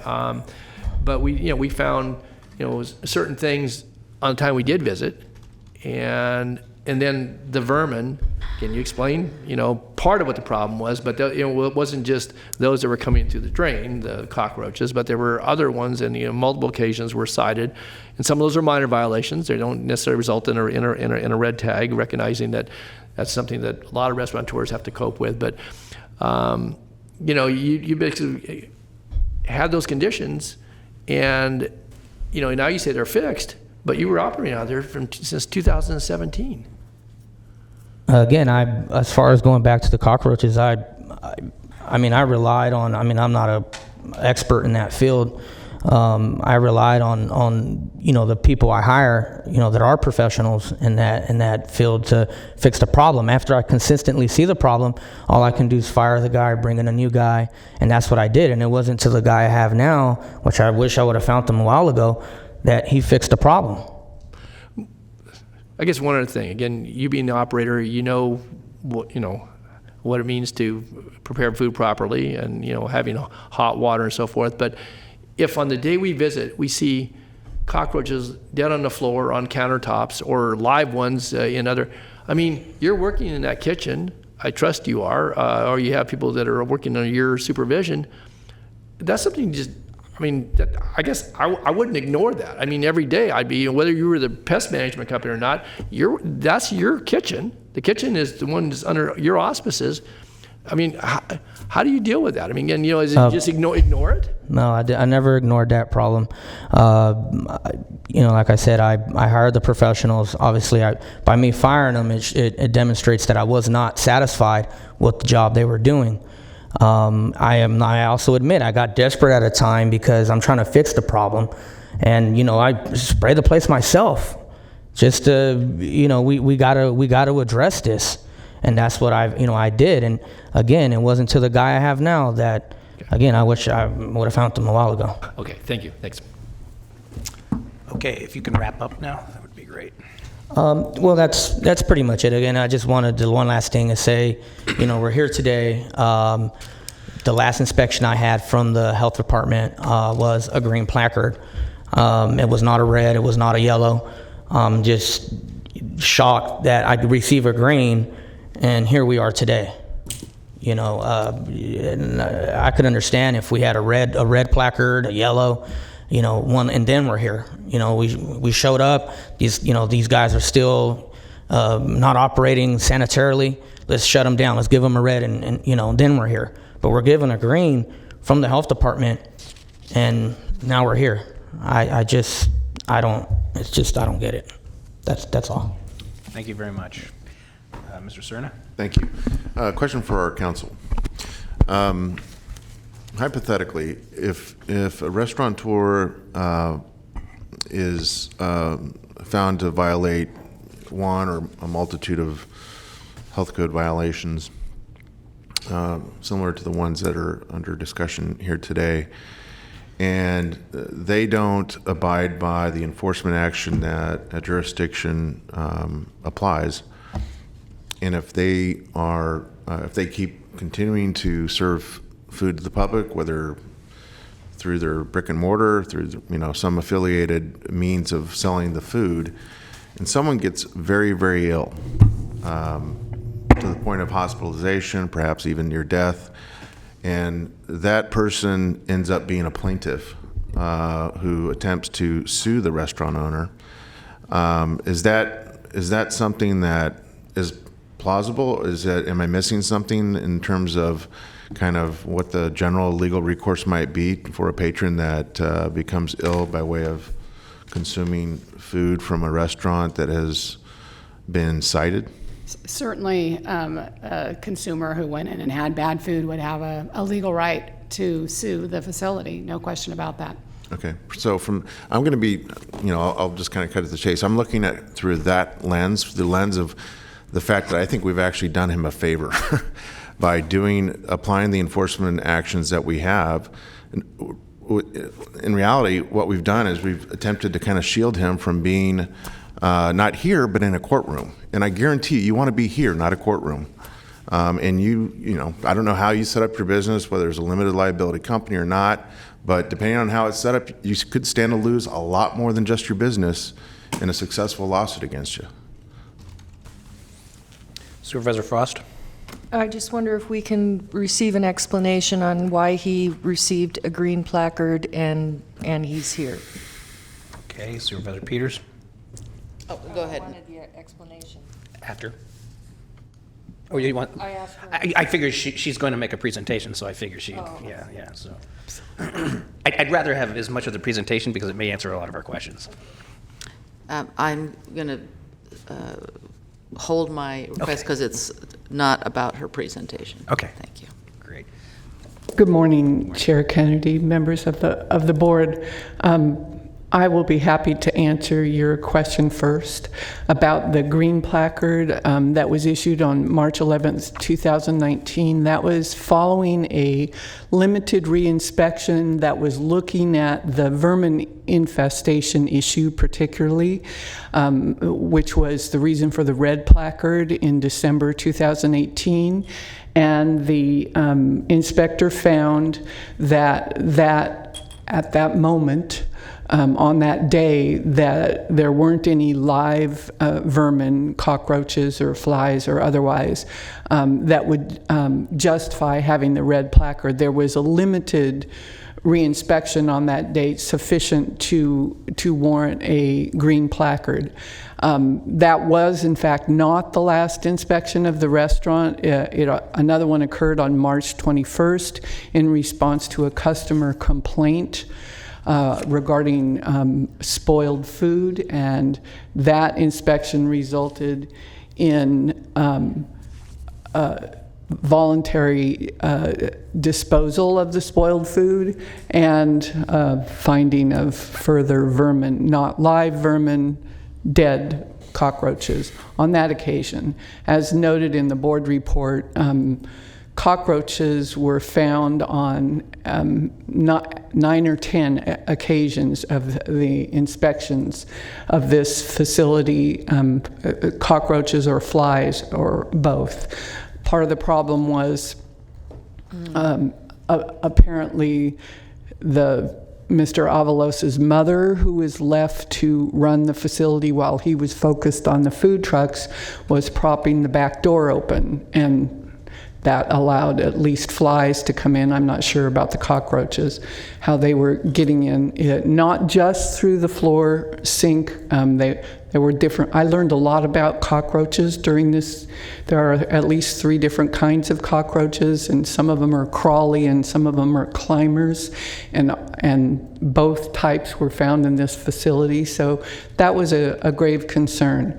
Regarding the permit status, after the red placard was issued and the suspending the permit, what the department found on January 23rd when they drove by was that the red placard had been removed, and there was a sign on the window said closed today, will reopen tomorrow, suggesting that the restaurant was being used not simply as a commissary but also as a restaurant during the period of time when the permit was suspended.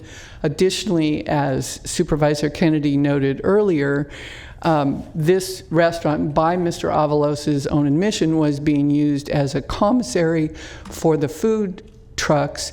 It was not permitted as a commissary for the food trucks at any point by Sacramento County, and Mr. Avalos was aware of the need for that kind of permit because his food trucks had previously been permitted by Sacramento County with use of a different approved commissary, not this facility, but a different commissary. So he knew about that requirement, and he chose not to comply with that for whatever reason. I don't know why. When the inspectors went back in March, they did find food preparation happening. It wasn't simply washing dishes. Whether that was food prep for the food trucks or food prep for the restaurant itself doesn't really matter, but that was certainly happening. So Mr. Avalos really has shown a pattern of disregarding the law with regard to the regulations.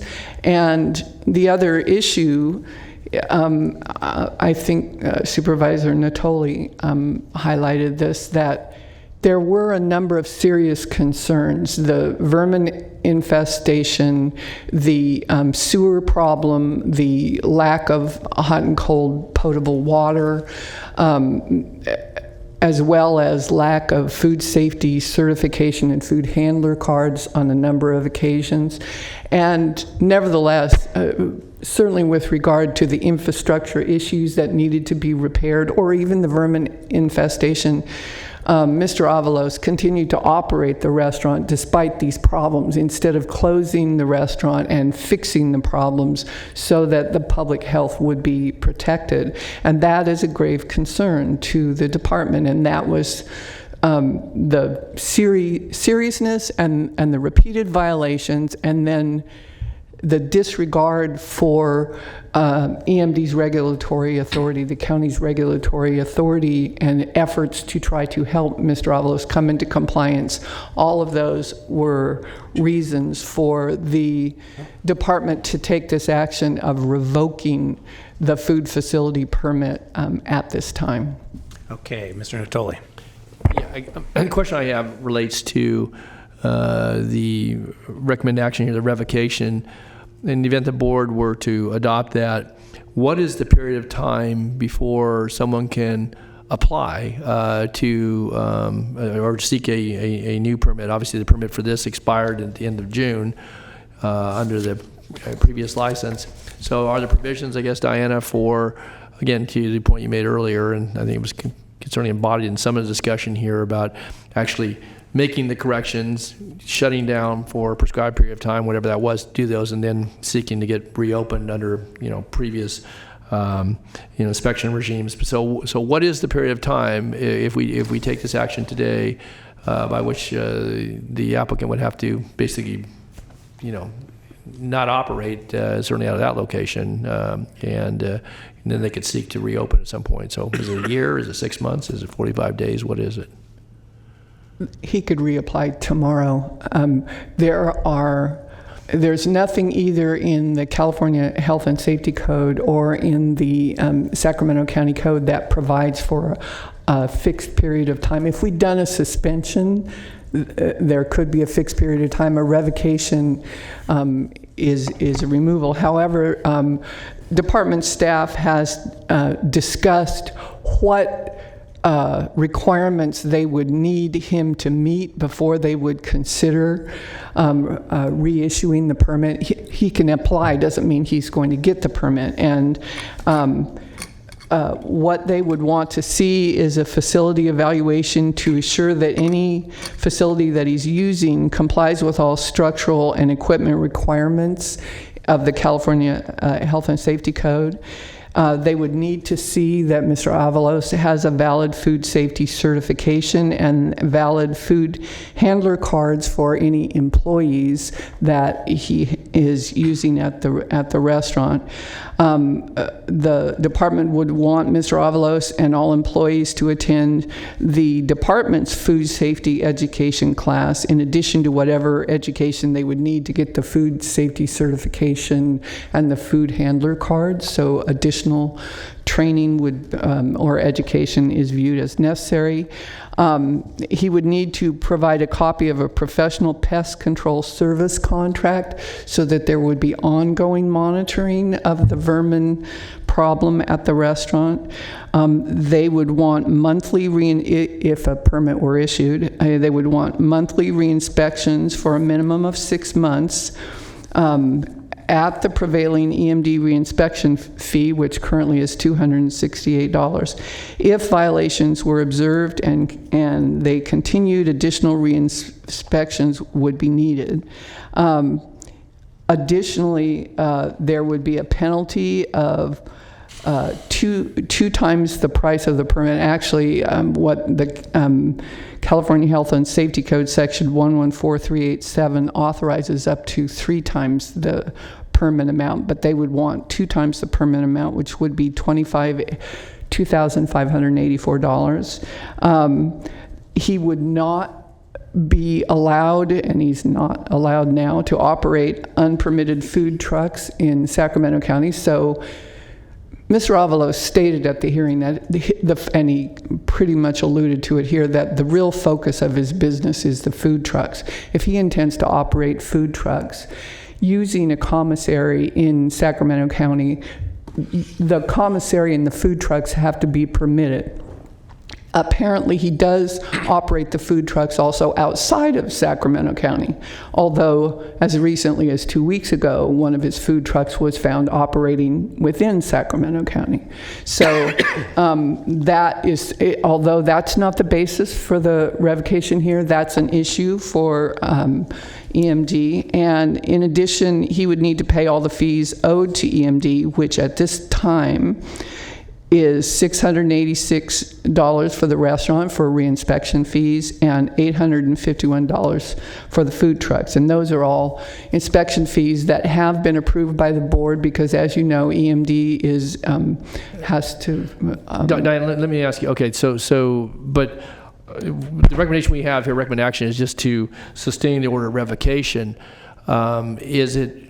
Then, as you've outlined, I get it about the fees, but that's part of the business, plan that Mr. Avalos or somebody else would have to, figure out how they're going to pay for the fees. But we have this public health element that, at least in my view, becomes the primary, is whether his customers or that he serves out of the trucks or at the restaurant site. And so what I hear, though, is that because, into Krista's opening comments, that this.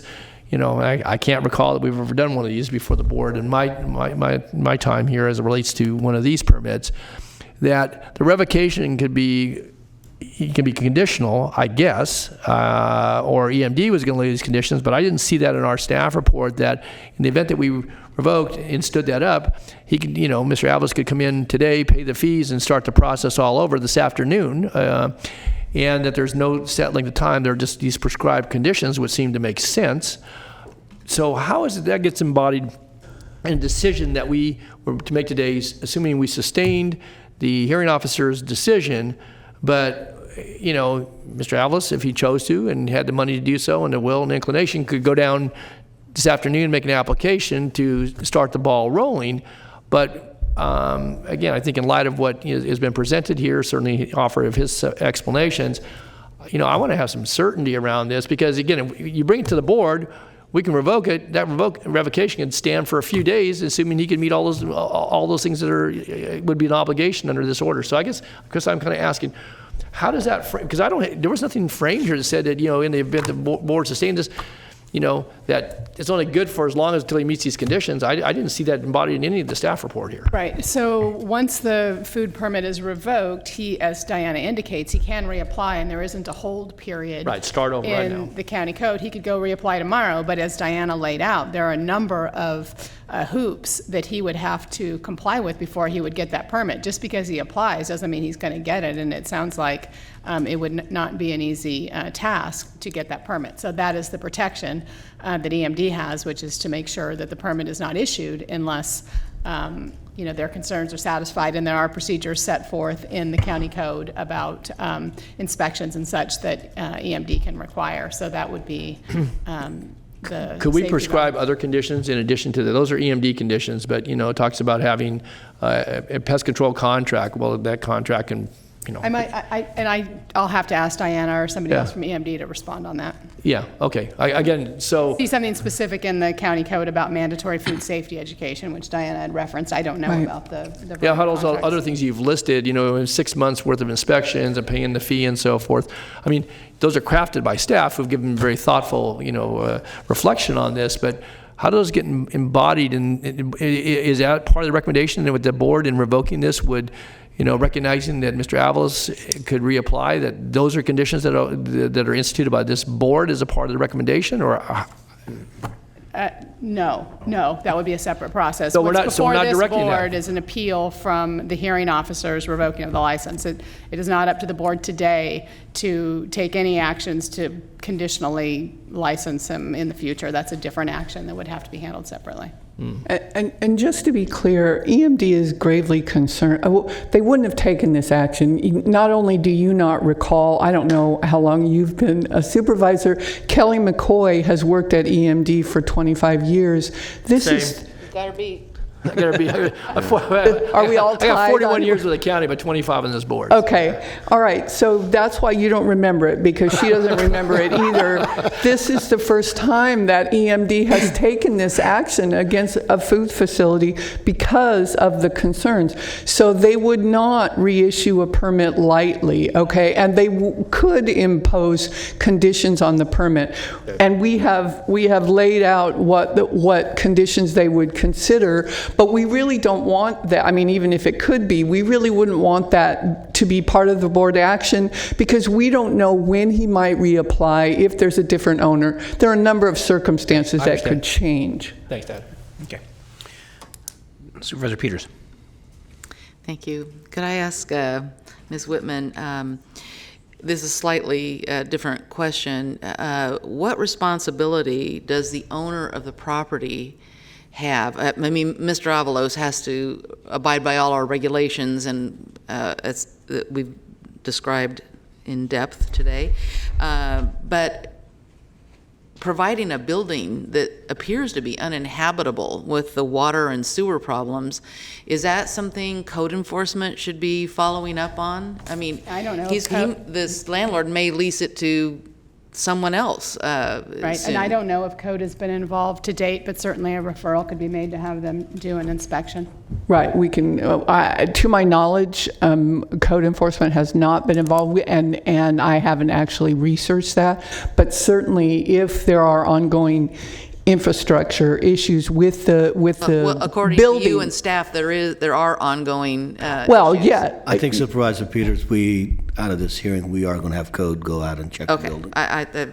That's great. I mean, but that aside, that's a separate issue from the appellant, who I think is not reliable to follow regulations by a long pattern of disregard for public health and law. So that's where I am on this. Do you have anything else? I have nothing else, unless you have any other questions for me. Thank you. No questions? Supervisor Frost, is it for Ms. Ruiz? I was just gonna make a motion to uphold staff's. We haven't heard from Patrick yet. Oh, sorry. I appreciate that, thank you. Okay, so we have no more questions of staff at this time. Thank you very much. Did we want to give the appellant an opportunity to respond? We will give you 3 minutes to respond if you would like. If there's no new information, don't feel compelled. Okay? All right, thank you very much. All right, then it comes back to the board. I have no cards on this, and I will say that I drive by this building almost every day, when I first saw that this was coming before the board, it was not something I was excited about or happy about, because, as I said, I gave the gentleman a great deal of latitude with time today, because this is a person's livelihood, and so we don't take these things lightly. It's also a closed operation and business in an area that badly needs business and needs support. So, I looked at this I scrutinized it, looked at it very closely, but at the end of the day, all of those factors and considerations are far outweighed by the concern for public health and safety. I hope that, sir, if the board does end up revoking your permit, that you take it very seriously and don't just try to apply Band-Aids where there's a hemorrhage, and actually take advantage of what health and safety courses are out there, food handling courses are out there, and you do a better job of monitoring not only your property but your employees and following the regulations to the letter of the law, and not trying to skirt here and there and for a couple of days doing this and that. That's not acceptable. It takes one incident for a person to get sick, and perhaps it could be fatal. And so it's a very serious part of what we do as a county in regulating and monitoring the restaurant business. And I used to be in the food industry, and so I take it very seriously myself. So with that, I will make a motion to uphold the revocation and approve staff recommendation. Second. Please vote. Unanimous vote. Okay.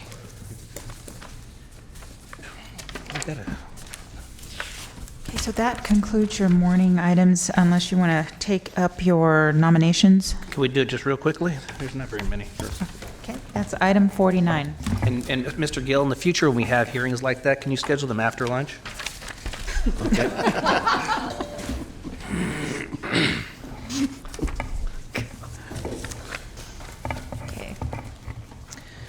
Okay, so you are continuing to September 24th, the Children's Coalition, Casumnas Area Community Planning Advisory Council, Delta Citizens Municipal Advisory Council, Elk Grove Casumnas Cemetery District, Equal Employment Opportunity Advisory Committee, Local Child Care Planning and Development Council, Maternal Child and Adolescent Health Advisory Board, North Highlands Foothill Farms Community Planning Advisory Council, and the Vineyard Area Community Planning Advisory Council.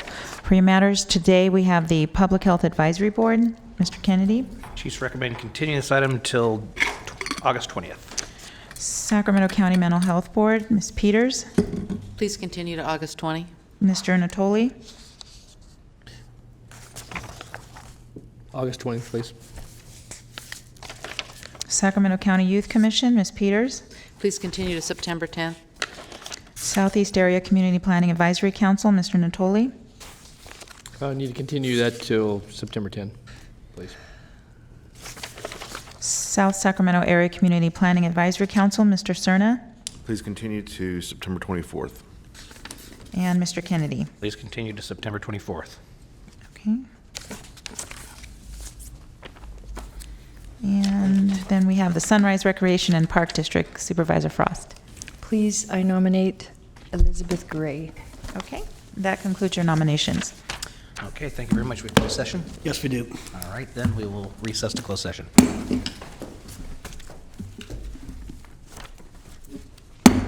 Okay, we will reconvene this meeting of the Sacramento County Board of Supervisors. Would the clerk please call the roll and establish a quorum?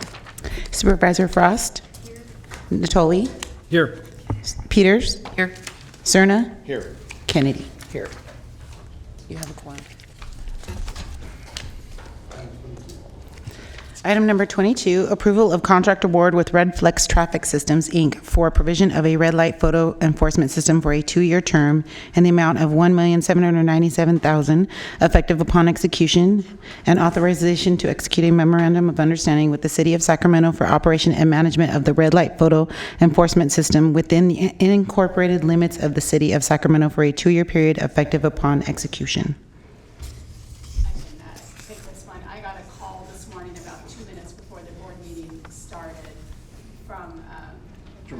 It is, it's just not very loud. Won't turn on. There we go. I got a call a couple of minutes before the board meeting started this morning from Jim Listener, who has also submitted a few other emails to the board about this project.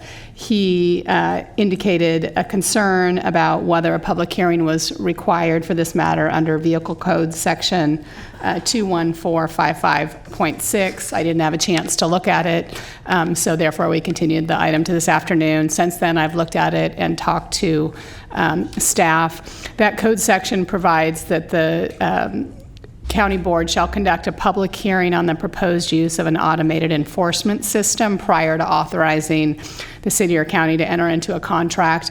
The county authorized this system a number of years ago, and there have been contracts executed since then. So in my view, this section doesn't apply currently because a public hearing was already held.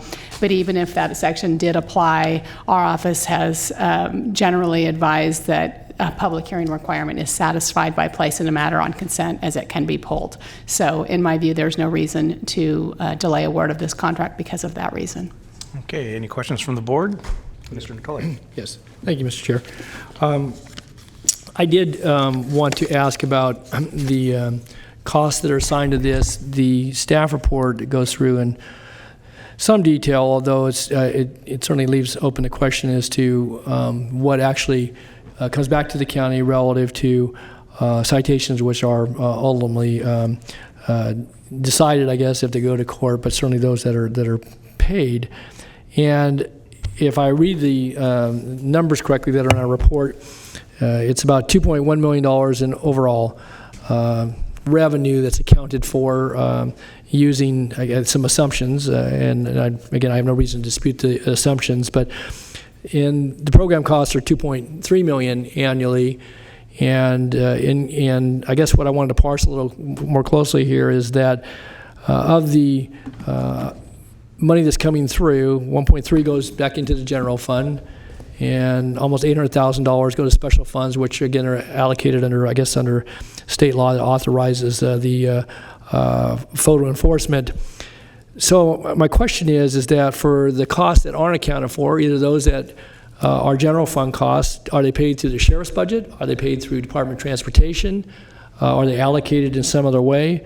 Just because on the face of it, there's about $235,000 that's is short any given year, but some of that's dedicated money that comes in. So I guess that's my question is that how are costs covered? And this arises again. I've had a conversation with Mr. Gill about this, and certainly talked with the undersheriff as well over the summer break. That while we were in the suspended state, this county continued to incur costs for 2 highway patrol officers. That contract was amended July 1st, as it was reported to us. But at the cost of $475,000 annually, we were paying for, I guess there were probably some follow-up, obviously, to some of the citations and their review. That's a pretty hefty sum. That was, this year, I trust that if we're going to go 6 or 8 months without any citations, that number is going to reflect something even greater disparity. So that's my question, Nav, is that what sort of assessment are we, in our financial assessment of this, where are we going to fall this fiscal year, and I guess where we ended last fiscal year, because we continue to incur those costs right up until July 1st for various aspects. We had a contract that wasn't in place, so there was no red light enforcement for that period of time. And yet, these costs, I assume the sheriff's costs were still there. There's annual personnel cost and other things associated with it. So I guess what sort of, how much are we falling short in this area? And again, I'm not questioning the safety aspect. I just want to know what this is costing us. I think as the contract's written, estimated annual deficit is $235,000, as you had pointed out. Right. And this item is in the sheriff's budget, and that's where the cost lies. For this fiscal year, I think once this goes through, the number is going to be slightly less because we're already a couple months into the fiscal year. And more cost though. Last year we incurred costs for 6 months, in which there was no photo enforcement. We paid for 2 CHP officers. Which we did, but we did get some services. I mean, there's work that the CHP officers did for us, but there was no revenue behind that. Revenue in the sense that citations that are paid that are legitimate. Correct, for last year. For last year, but that, but that doesn't get chewed up. This year we're going to, once this goes in place, whatever the cost was for the first 2 months for whatever work sheriff had CHP folks do, that's a cost that does not have revenue behind it. And as this contract's implemented, we will work with the sheriff's office to see the 235, what numbers that end up becoming. So to answer your question, if I don't have a definitive number to tell you right now that this is going to be X, Y, Z, we evaluated the contract based on an annual cost, which is the 235 that we're reporting at this point. So, again, we use a formula here, and some of these take a while to wind their way through the courts, I'm sure, so some of these are probably linger for a bit of time. But we're estimating that we annually take in those amounts. I assume we have a full accounting. I see Britt back there. So do we get a true up at the end of the fiscal so we know how much money we've gotten to those funds? Correct. So what you show here in the staff report on page 7 is $1.3 million to the general fund and $798,000 for special funds, jail, and other aspects of the sheriff's operation. That money is what we believe we were going to get in this coming year, and do we know what we got last year and the year before that? Is there some accounting for all that? I believe, Brett, correct me if I'm wrong, but that's what we're estimating for this fiscal year. But if you want the accounting from last couple of years, we can provide that report to you. Well, I think it's important. I guess raising the issue for my colleagues here is that, again, maybe you have to do with the CHP, but we're paying $237,000 per position for officers to review and I guess maybe appear in court, and maybe you need that third-party review under the way the statute is written. Is that something we could perform in-house? You have sheriff's personnel that is almost $700,000, so it's almost double. Totally, what I would suggest at this point is to drop this item, because the question is we need more time to research them. I don't think I can do it on the fly. Okay. We do have sheriff's office personnel, but now we're getting into 71J issues out. Rather than just provide an answer this afternoon, I want to make sure we're getting you the right information. So what I'm hearing is, how much have we collected in the past, and is it appropriate to use CHP personnel for this? Well, I'm not saying it's inappropriate. No, I don't want you to characterize it like that. It was just, that's what we're paying them, and we're paying. But the question is, why CHP versus sheriff's deputies? Yeah. And so I guess I'm just getting some sense about the overall program costs. Again, I'm not, this doesn't go to safety. I'm prepared. I mean, we haven't had any enforcement now for getting on, into the 8th month. I think we've indicated how much this is going to cost. I think this is what our best estimate at this point is. With the last 2 months, not revenue coming in, whatever cost we've incurred, we can provide that to you. Way back, I'm going on my memory when this first was brought up, a determination was made to use CHP officers to augment what the sheriff's office had. And this is 2008 when we did that. And we were looking at some cuts in the sheriff's office and to safeguard having more patrol. And folks, in correction, we did go to CHP route, but I've not had that conversation. I don't think Brett has either. That, given where we are now, CHP versus deputies, I could not tell you if that's the conversation. This is just an ongoing practice that we had, that we brought back to the board. And again, I'm not even questioning your practice, but as I look at the numbers here, and if we're, this didn't come in the budget context, it came after, and we're looking at, and again, it may be a good value that's only costing us $235,000 annually for this when it's up and running. But I guess I just wanted to, it was a little shy on some of the information, going back in, even recent history. And, I'm not saying I oppose the item. I think back to that, Supervisor Tully, what we are anticipating is 2.1 million is the annual revenue that we annualized. And as you said, the annual cost is 2.3. We anticipate over the 6 years that this contract is about 5.2 million is what's going to be coming in on the revenue side. Right, and that'll be $1 million that, we will expend from, I assume, general fund source. And so is there a way, maybe there's a question that you can, answer beyond the contract terms here. Can we get the revenues aligned with the, projected revenues aligned with projected expenditures, so we're not running at $235,000 annually? Because that's over $1 million over the 5-year contract. Have Britt help with that.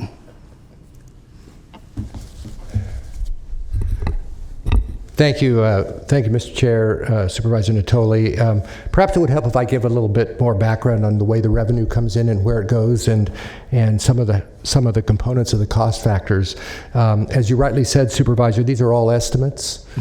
For example, one of the assumptions here, this revenue number is based on the percentage of a certain percentage of citations paid soon after the citations are issued, which is a 50% number. In fact, we do collect money on other citations as well. So this number is it's an estimate. It's also a comparison of revenue that comes both to the general fund and to certain other funds, which either is then transferred to the general fund or is used to offset costs. For example, money goes to the jail construction fund. That money in that fund is used to fund improvements to the jail, like when we redid the heating, ventilating systems in the main jail. And it goes to the courthouse construction fund, which pays debt service on county facilities that would otherwise be a net county cost. So there's a variety of things that go into this.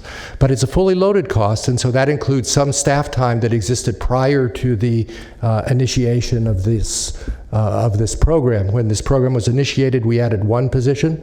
We actually simply used 2 existing staff. So if you were to look at net cost and take that into account, it might actually be pretty much closer to break even. We'd have to look at any particular year and see where we are. Part of the difficulty in doing these estimates is we get vehicle fines from a variety of sources. This money actually goes into the non-departmental revenue, the general fund portion, as discretionary revenue, and it's mixed in with all of the vehicle fine revenue that comes in with the county. And so to sort of go back and tease out which one is exactly rated, we know how many of these citations are issued, but to tease out which exact revenue comes from these citations is somewhat difficult. This is our best estimate in the interest of not trying to make it seem like it was something that would break even necessarily or save us money. We went with the fully loaded cost, which, as you say, has a $234,000, but there's a lot of variables in there that it would be difficult to refine. We could refine a little more precisely, but difficult to refine it a lot more precisely than that. Okay. I think each year on this one, we do recognize that there's a cost that the sheriff does end up incurring. And as Britt mentioned, some of this is a sunk cost that the sheriff already had, so they're going to have that. But we did err on the side of not painting a picture that this was a break even, which we know it's not. So that's the reason why we put that number in there. I think the essence of the question you were asking, will we know at the end of the year how much did this end up costing us? Yeah, we can track that. We can track and see where we are. But whatever cost that it does have, it is a cost that's in the sheriff's department, which doesn't come into the non-departmental or any other budget unit in the general fund. No, I appreciate that. I understand that. Thank you. That's all I had right now. Supervisor Cerna. Thank you. So it sounds like we're going to be taking this up then at a later date? If the questions are satisfied, we can do it, but if you want more clarity. Well, I'm prepared not to support this. I'll just be very frank up front here, because this is a great example of a board letter that is still somewhat mysterious to me, and I don't really, as a matter of practice, appreciate having to vote on things that are mysterious and certainly not affirm them. And what remains mysterious to me is it's odd that there's not much in the way of an explanation about why the contractor, conduit, couldn't perform and didn't perform. And for something as important as an implement to enhance public safety when it comes to traffic management, it seems to me that you would want your board to understand, well, was there something in the parameters that were laid out for all the potential contractors that was just insurmountable in terms of being able to start the project on time? We don't know any of that.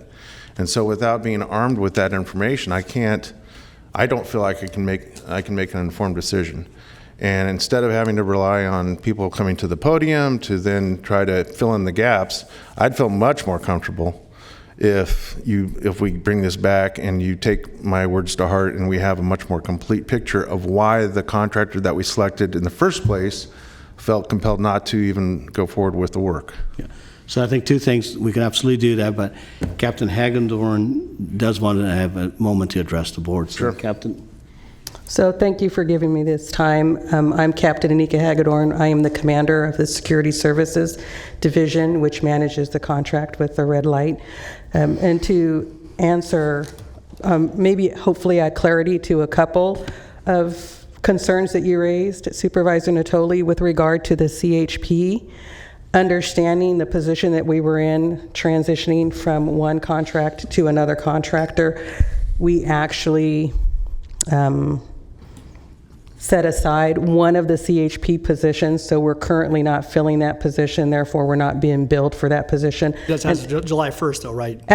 No, actually I think it was prior to July 1st. It might have been July 1st, right, until we actually get a contract. With regard to Supervisor Cerna, Mr. Gill is more than happy to get more information as to why the original contract with their renter vendor was terminated for a cause. The reason it is because we had gotten into several months into the contract with absolutely no intersections or sites that were up. And I get that, and let me respectfully just interrupt for a sec. Mm-hmm. I get that part. I understand what happened, but I don't understand why. In other words, if the action before us today is to basically award the contract to the runner-up, right? I don't know if there's something in the work expectation that the first contractor felt they just could not do, was outside of the ability of their workforce to do in terms of starting the work, that the second runner-up might also face. So without understanding why, I don't know if we're going to be asked to award a contract to a contractor that may find itself in the same predicament, and then we're faced here at the board months later with, the second contractor couldn't get started on time either. That's why I'm asking. Okay, and so with that, we went through a good faith effort to try to get the previous contractor to actually perform just those items that were within the contract.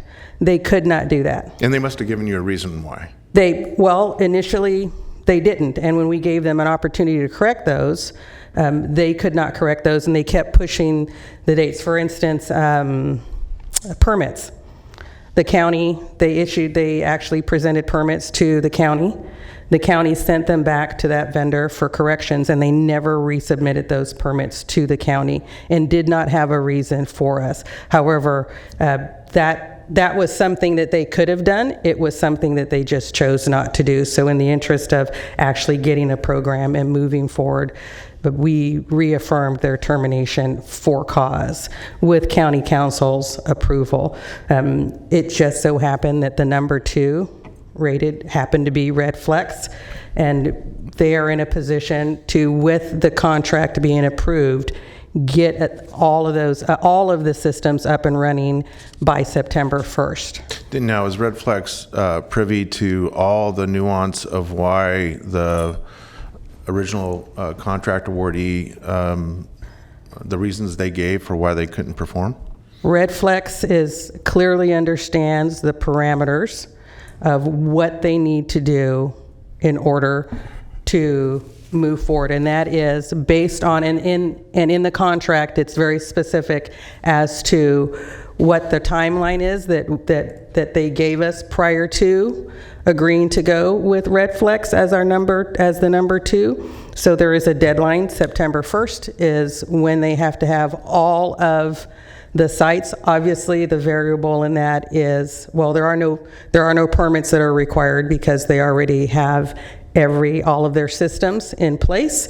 It's a matter of just reinstalling the cameras into the boxes, which is why we can get it up and running as quickly as we can. So although we did not share with them every single specific because that wasn't appropriate for us to do, they are very clear at understanding what the parameters are. And the parameters is that we will have a program up and running. We will have active sites up and running by September 1st, if not all 25.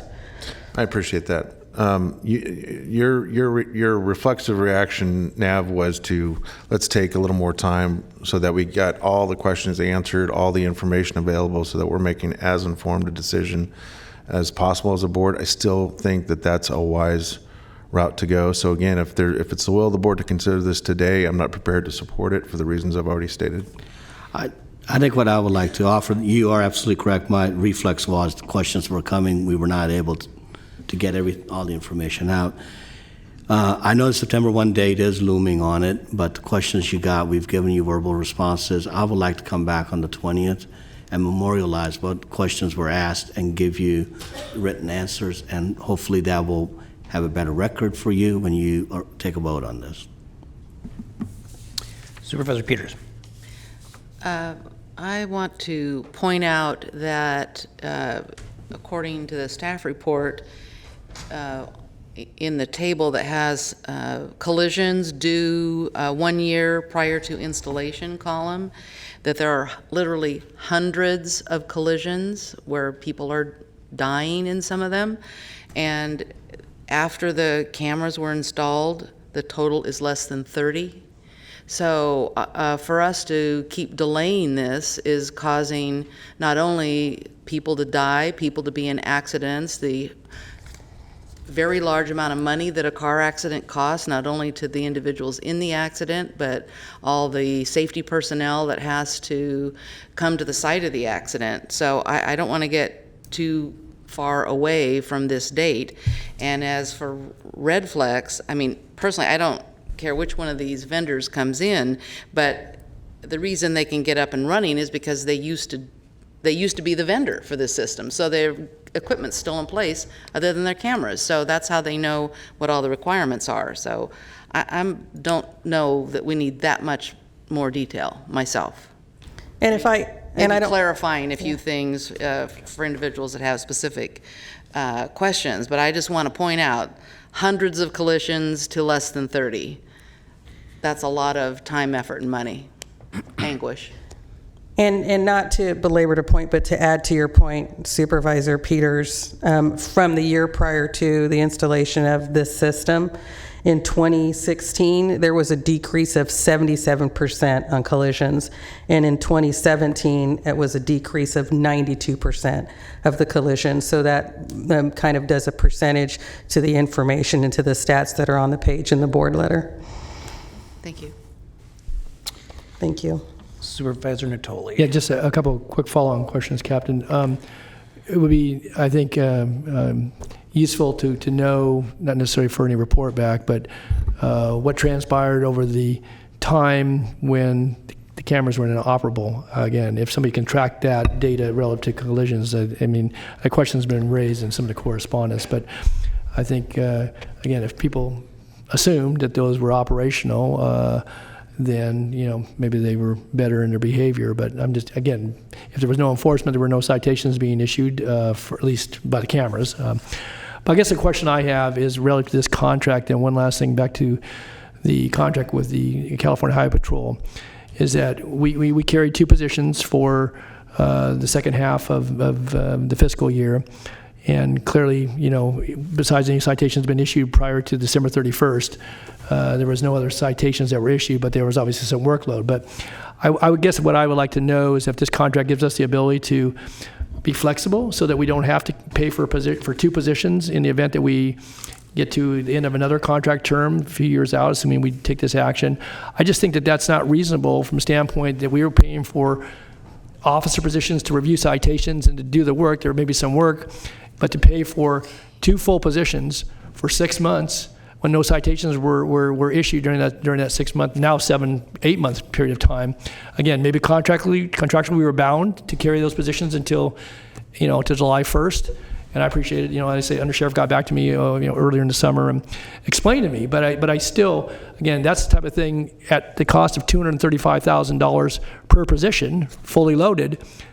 But in the event that we have a lapse, something's unforeseen, system goes down, do we have some ability to then work with our partner, obviously in traffic enforcement and keeping people safe, to have some latitude, again, because in large part there's either general fund dollars and or citation revenues, and it just seems to me that we ought to have some flexibility so that if we need the folks, or if you need to bring a third person on, that you have some flexibility. But again, I don't know that falls in your purview, so I'm curious about that.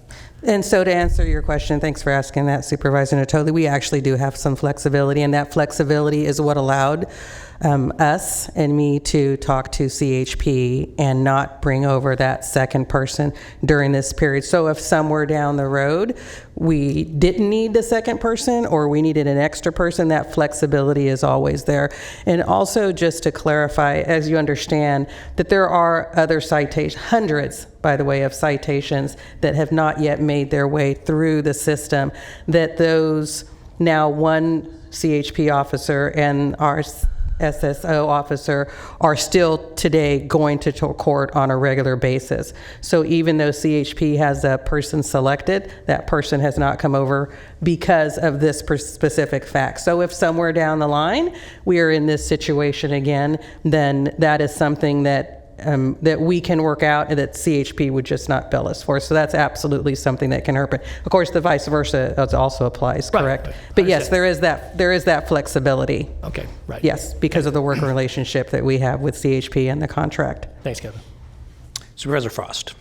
In the interest of public safety, I'm in agreement with Supervisor Peters. I think it'd be good for us to go ahead and vote on this today and get this, the light and all the systems in place and save as many lives as we can. I'm prepared to move it if there are others that would be agreeable to voting on it today. Supervisor Cerna. Well, I certainly understand, respect the concern for timing as expressed by one of my colleagues. I did not hear her say that she was looking to have it voted on today specifically. I heard her say that she didn't want to see too much time pass before this is brought back so that other members of this board can have their answers to numerous questions. So I'm looking to the CEO. Is it possible we can have this back on the next regularly scheduled board meeting? Yes. And then how long would that be? 2 weeks? 2 weeks, August 20th. Okay. All right. Well, then that's what I would move, is that we bring this back to the board on the 20th. A second. Okay, any other questions? We have a motion and a second. Was there a second? Yes. Okay. Supervisor Kennedy, after the motion, if it passes, I just want to be clear what questions I'm bringing back. Yes. Okay, we have a motion and a second to continue to the 20th. Please vote.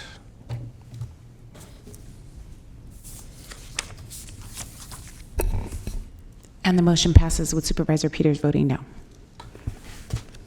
Okay, so my understanding is a couple questions. One, there was a question about the previous firm, about their lack of performance.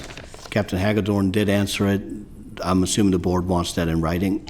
Yeah, I would like some detail about what obstacles that Conduit ran into that we believe or that we've already confirmed we know that Red Flex would not have that same problem. So that would add to their ability to work more expeditiously. Okay.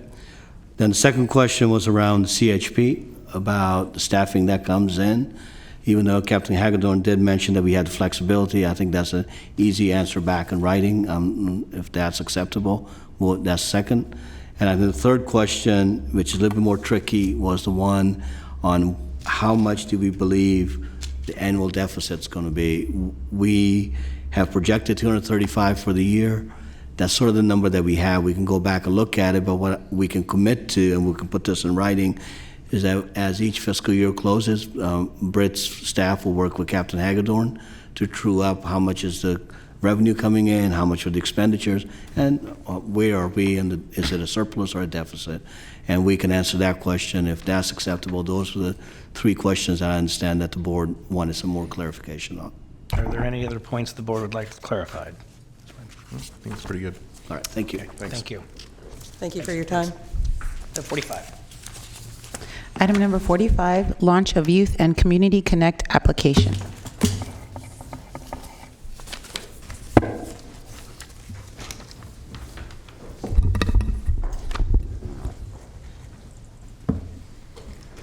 Good afternoon, everyone. Most of you know my name is Natalia Luna, and I'm an Assistant Chief Deputy DA here in Sacramento County, and I oversee our Community and Government Relations Division. And I've been in that position since 2015 when Anne Marie created that particular division. Prior to that time, though, I was assigned out at Juvenile Hall. And in that particular position, I had an opportunity to work in the courtrooms and to see a lot of our youth come through those courtrooms. And I asked myself, as well as the other lawyers in those courtrooms, and said, you know, did they have to be here? When we see, you know, a handful of kids engaged in criminal activity, is there something that could have been done before they got into the system? When we see youth involved in assaultive behavior at home and they have to come in custody, is there something that could have happened before they came into the system? And I worked with many of our community-based organizations, and we talked about the same thing in terms of reducing criminal activity, saving and reducing the number of victims and individuals in custody. And we thought, can we directly link our families and our youth to services? Can we do that in such a way where it's accessible to them and they know what exists in our county? And then we thought of ways of how we can do just that. And quite frankly, it's not a traditional role of the district attorney. Our role is really, let's go in the courthouse, let's hold people accountable. But we all know with Anne Marie and in terms of her vision that there are some things that she wanted to do with respect to initiate new partnerships, innovative programs to prevent crime and to engage our community and educate our young people. And so I'm very, very proud and excited to share with you what we have created in partnership with several of our community-based organizations, and that's the Youth and Community Connect app. And what this app does, and it's at sacyouthconnect.org, and right now, if you went on it, this is exactly what you would see in live time. What the Youth and Community Connect app does is it's a resource directory that directly links in live time community to resources. And it does so in such a way that what I'll call it, for me, frankly, is dummy proof. Because I'm old, I don't know all of those things that kids do now with respect to computers and mobiles and things like that. And so we wanted to find a way, and we talked about it with our organizations, with our staff, in terms of what is the best way, what is the easiest way that we can directly link resources to our community. And we thought about the ways in doing it in these tabs, and that's agencies, resources, criminal justice programs, and a search by zip code. And so when we talked about the 4 ways to connect, I just shared those with you. And in doing so, it wasn't just the district attorney's office. It wasn't just our office saying, hey, we have this idea, we're gonna give it out to the community and they're they're going to, work with it. What we did is with our nonprofit organizations, we found out from them, what is it that you think that's important that we include in this app? What's the information that's viable, that will be helpful? And so when we talked to them and they provided information such as, we want to know the hours. We want to know whether there are different languages that are available to the community. We want to know where the locations are within the community. We want to know whether or not community service is available, whether for someone on probation or whether it's a high school student that needs to provide those types of services. So we wanted to make sure that we could provide those types of information that would be easily accessible. And so under the first tab, it's under agency, and this would be alphabetical. And the agencies with respect to being on this app, we originally were looking at nonprofit agencies because we all know that there are some great nonprofit agencies out there, and they're the boots on the ground, and they're out there doing the work every day, but not everybody knows about them because their primary focus is doing the job. And so they don't have that type of media outreach that some other organizations do because they're doing the job. And this provides a free and a direct link to anybody that signs up and that can look at it. But we wanted to make sure for our community-based organizations, they are what I call relevant, and that means that they are currently in existence and that they're not here today and gone in 7 months. So when someone's in need, and they want that program, that it's in existence. So we wanted to make sure that if you are a nonprofit organization, that you have a valid 501c3 and that a minimum that you are insured. We also wanted to make sure, and that we continue will do this, and our office has taken the responsibility, is that every 6 months, you will also have to opt back in. So we're not going to just leave it on the application and then it sit there, and then when someone wants the service, it's gone. So every 6 months, our staff will send an email out and say, are you still in? Any changes, any modifications? And if we don't hear from you, you're out. And so we thought that that was very important. But if you look by agency, what they'll be able to see is they'll be able to see their website, they'll be able to directly link onto that website, and they'll be able to also directly go onto an email and have access to that. Our office is not involved in providing information, adding information, or doing anything like that. It's basically providing the connection to that resources, and that's what we will be responsible for. The thing that's most important, and we wanted to make sure that we got input from our community members, are what type of resources are important to the community. So of course we thought about after-school programs, we thought about tutoring, we thought about educational programs, and then we talked to our community folks and they said, well, what about food and shelter? And so we wanted to make sure that we listed all of the resources that could be helpful and relevant to our community. And to date, we probably have about 34 different types of resources that an organization can sign up for. For me, I thought that this was very important. The other tab is the criminal justice programs. We all know that the last couple of years, it's been really sometimes very troubling times. And often I've heard, where are you? Where's the DA? Where are the other government law enforcement agencies? We don't see them in our community.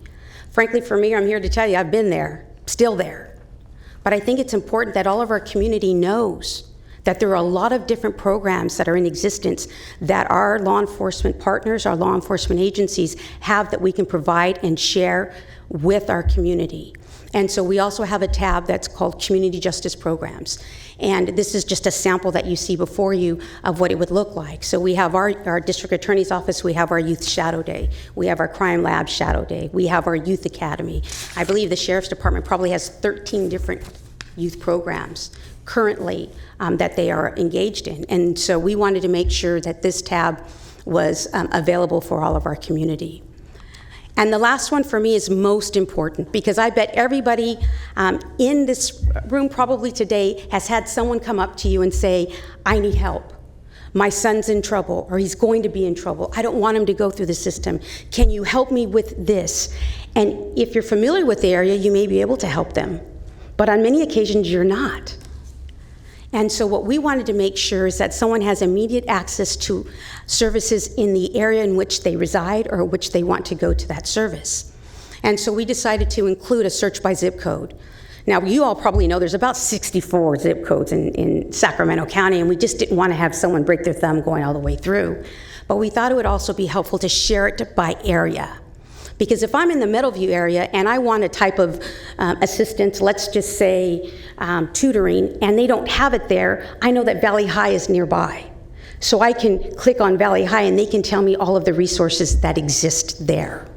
And so we thought that this was, for me, the number one most important tab, because people need to know what's near them, because we know our community is more comfortable in getting sources in which is close to them.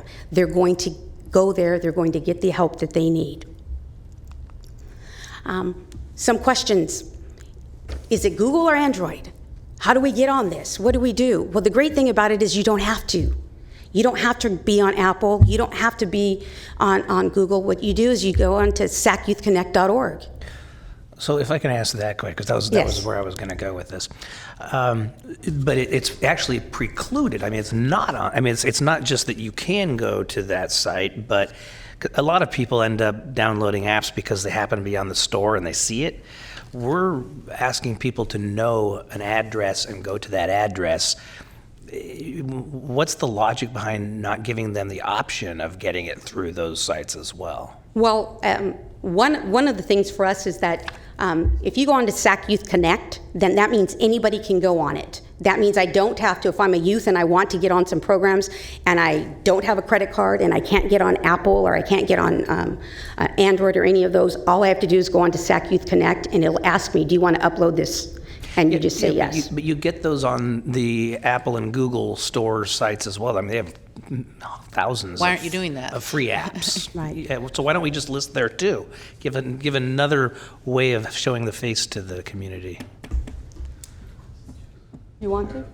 We'll ask our expert. No, if you answer it, you have to come up here. Thank you.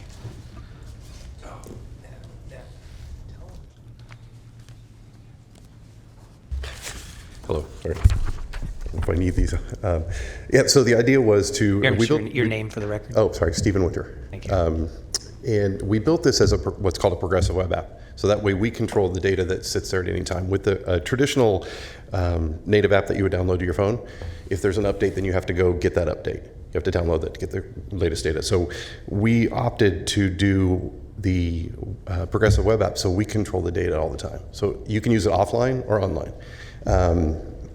There's certain restrictions for building things, and since we built it, and I do want to make a note, we built it in-house. So to keep the costs down, keep what staff we can do, it made more sense so we didn't have to try to do an Android app and an iOS app and make sure they're both working. This particular app, Progressive Web App, works on all mobile devices. It works on the desktop as well. So we allude to, you can go to it on the desktop and get the data, or it'll react to the phone as well.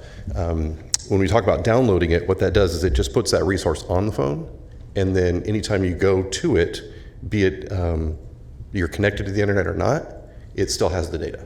And whereas a mobile app, if you're not connected to a cellular device, sometimes the data won't show up. This will show up because we're caching it onto the phone. So the resources are available 24/7 no matter what.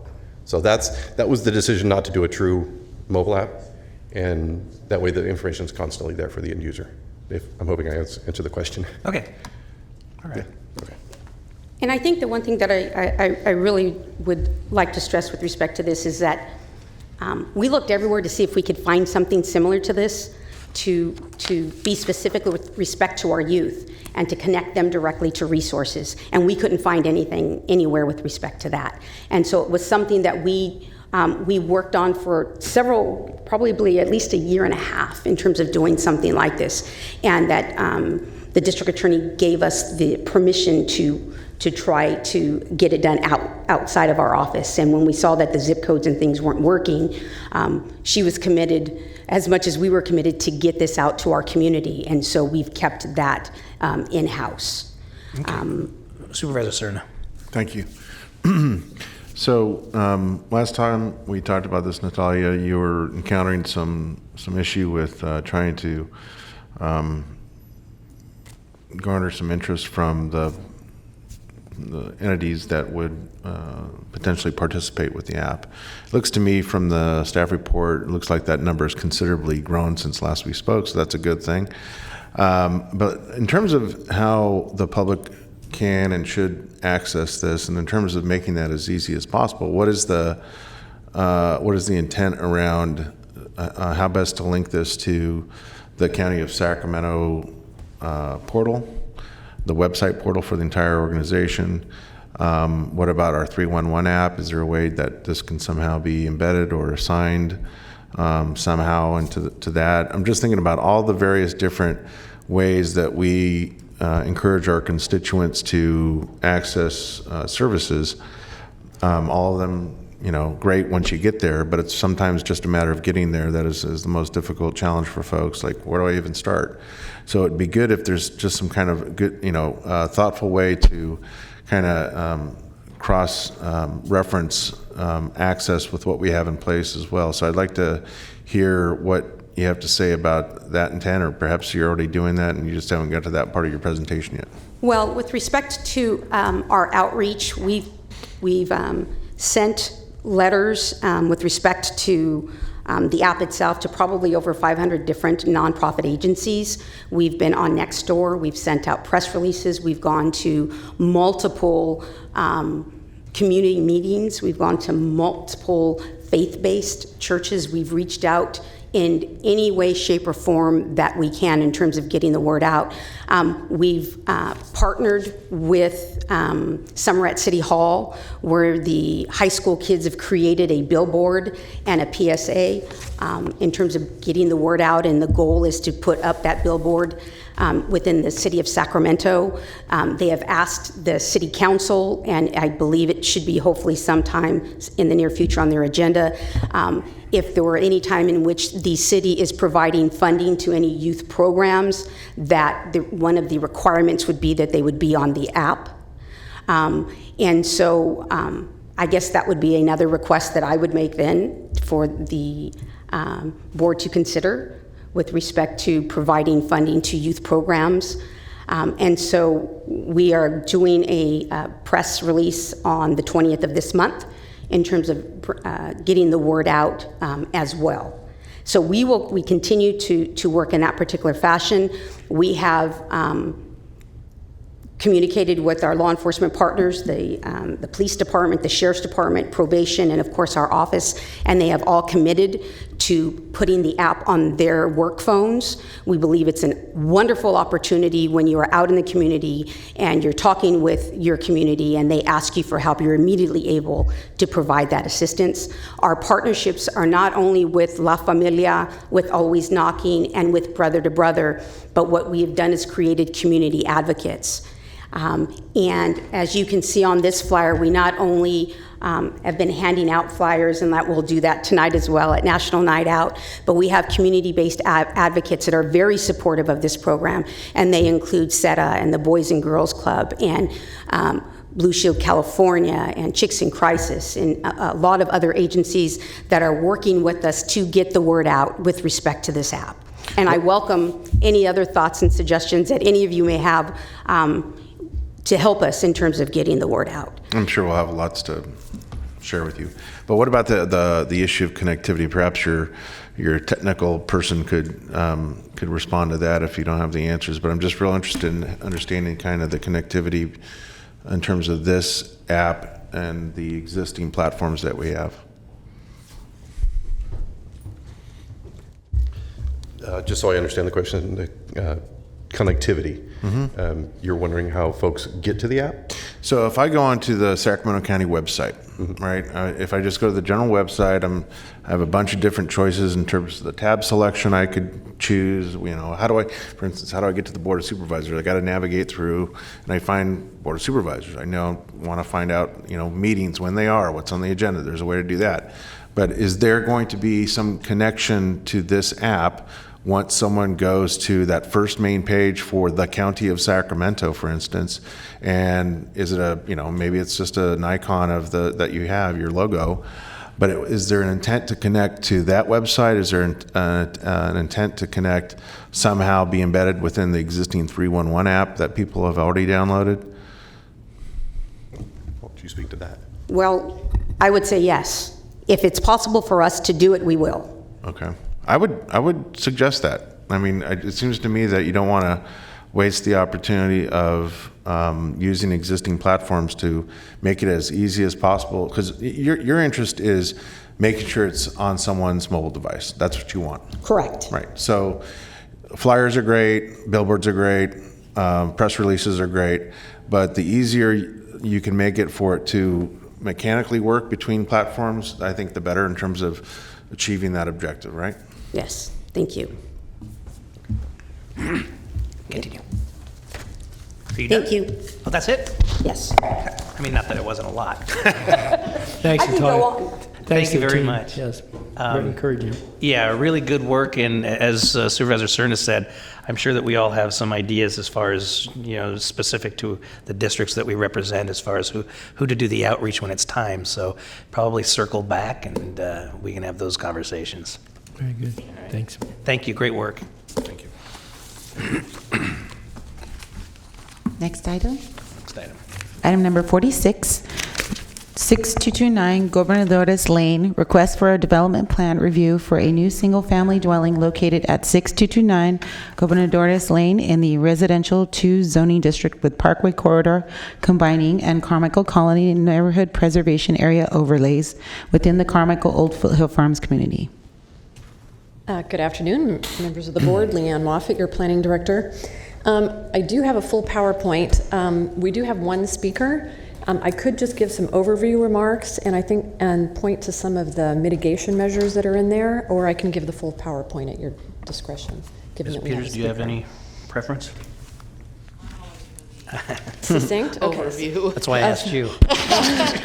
All right, so And I'm very well aware of this project. Great. Met with the tribes and that sort of thing. Perfect. Well, I'll give a brief overview and then touch on what I believe the speaker is going to cover. So the original development project was controversial, so there was a condition that was put on in 1997 associated with one of the project elements for discretionary development plan review to be done by the board. The design generally of the home itself has not been particularly controversial. It comes to you with recommendations for approval by the CPAC, which was unanimous, the Design Review Advisory Committee, and the Parks Department with various conditions addressing compatibility with the parkway. A big component of the timeline of the review was really because this was a discretionary development plan review. There were potential impacts to tribal cultural resources because the larger property includes some recorded archaeological sites and is a sacred Native American land. So there was an environmental addendum that was prepared. We consulted with the tribal representatives, and that came out with a conclusion that the construction of the home will not impact the previously identified cultural resources. So that pretty much sums up the project. Immediately before the hearing, we do have Ms. Betsy Weiland, who's here with one of our Parkway advocate groups. And so she was asking some questions, and I believe she may testify, having to do with the preservation of some of the oak trees and making sure that there's screening between the home and the parkway. And so I just wanted to point out there's a variety of conditions and mitigation measures that are in attachment to your board report. So I just wanted to highlight where some of those are so you can see that I believe we are being responsive to those concerns. So for example, we have condition number 3 where a review of the detailed landscape plans will be required for consistency with the state model water efficiency landscape ordinance. So we'll really be looking at using water efficient landscaping there. We have condition number 7 that addresses in great detail the removal of native trees. It does call for a replacement tree planting plan to be submitted to the county and reviewed by the environmental coordinator, Tim Hawkins, who's here today and who has worked on this project. And we will make sure that any replacement tree planting plan that we really look for those replacement trees to be screened, to allow for screening between the site and the parkway, and even if appropriate, work with the Parks Department to see if there's any places, if we have to do replacement trees, that they can be planted to enhance that screening. We have mitigation measure number 8, having to do with native trees in the vicinity of a retaining wall. Condition number 9, having to do with protection during construction of native trees. That condition goes on for almost 2 pages. That includes subsection J, having to do with the treatment underneath the trees to make sure that we don't kill off the oak trees or harm them during construction. We have condition number L, which have to do with deep watering, and that would be for non-drought tolerant oaks. That would be for trees that need to be watered while the landscaping irrigation may be off normally during the summer. So that is not intended to be watering the native oak trees that don't need water. And then finally, we'll also be working with the Parks Department as this building permit for a single-family home goes through, which is in condition number 25, which speaks to using locally native plants for vegetative screening. So those were my overview remarks, and I just wanted to highlight some of those mitigation measures to the extent you are going to hear from Ms. Weiland about the screening and the native vegetation. Okay, any questions? I do have one speaker slip. All right. Betsy Weiland.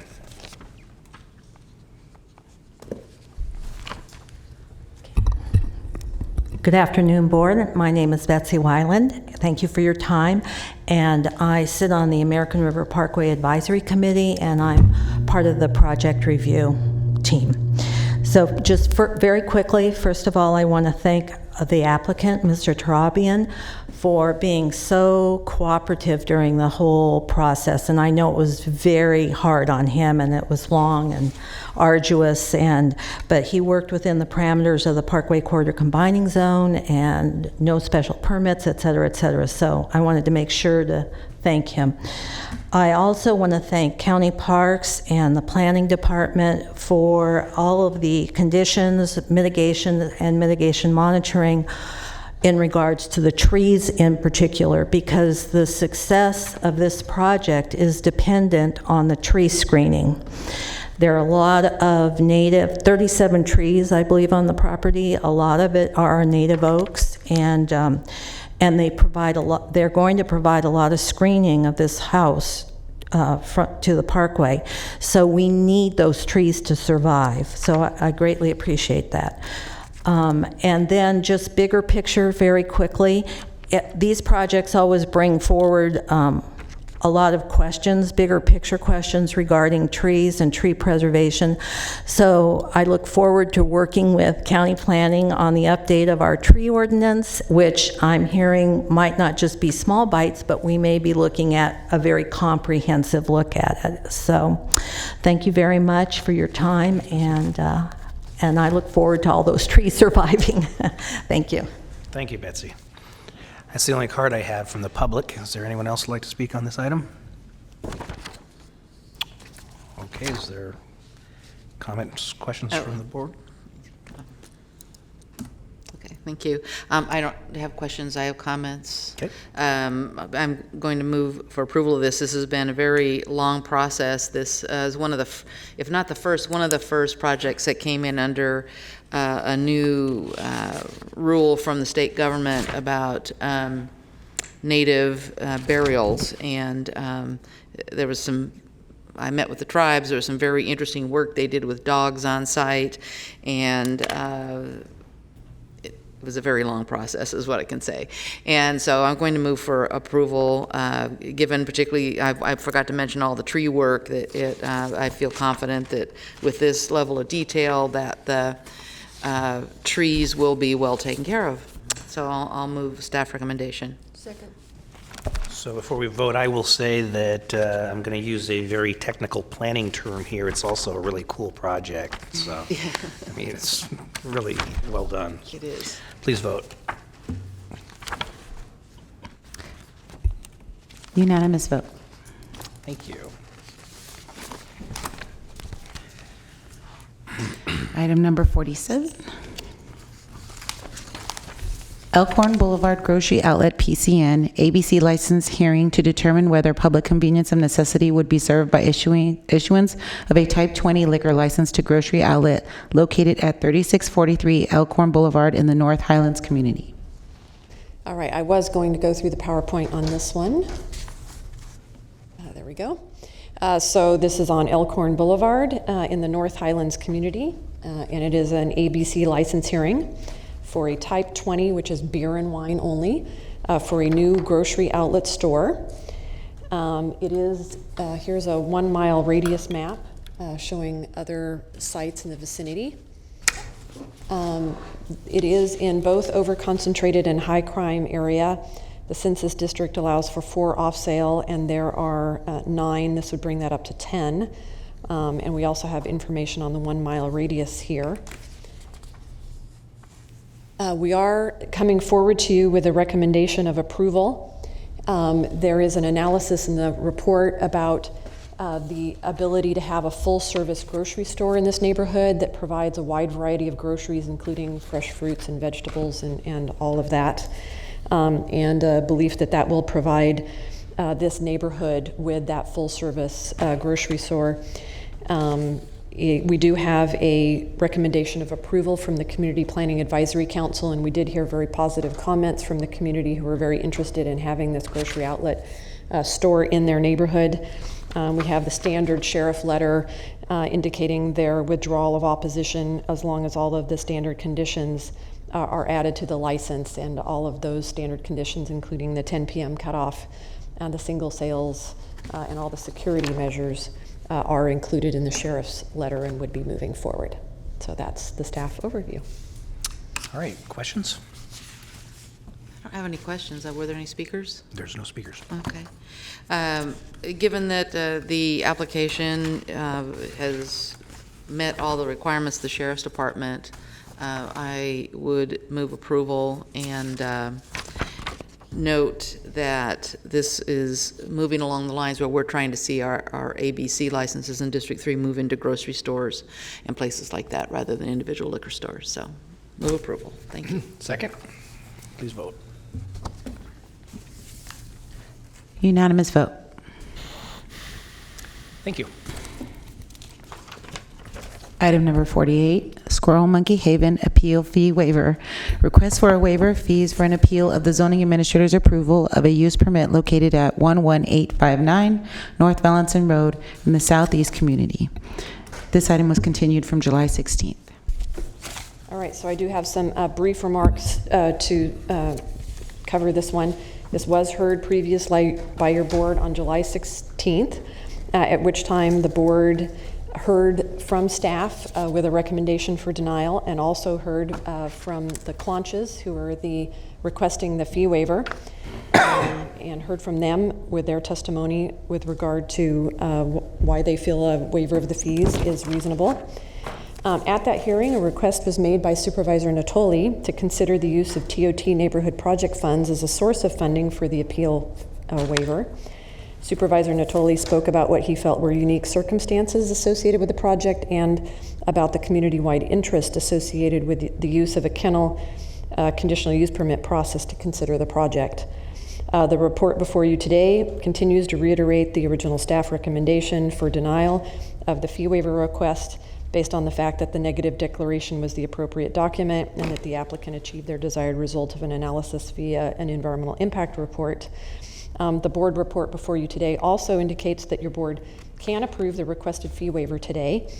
In order to use the TOT neighborhood project funds, the process would be to revise the allocation policies and procedures regarding the use and amount of general fund TOT resources and a budget adjustment, and that staff could return with that amendment on an upcoming board agenda if that is the desire of the board to revise that allocation policies and procedures document. So the short answer is what the Supervisor Natoli had recommended we couldn't do under the current rules. You cannot do under the current rules. It would take an amendment to those rules and to that policy. Okay. Supervisor Natoli? Yes. Well, I want to thank Leanne, certainly county exec staff for their additional analysis, certainly county council as well. I'm going to bring the focus back to the last point, and then I'm going to focus in on some of the other considerations here. But the reason that I offered that as a part of the subset of the consideration here is that I know the ongoing concern about impacts, sometimes the fiscal impacts of our decisions on planning department, and certainly recognize the structure from which we operate under.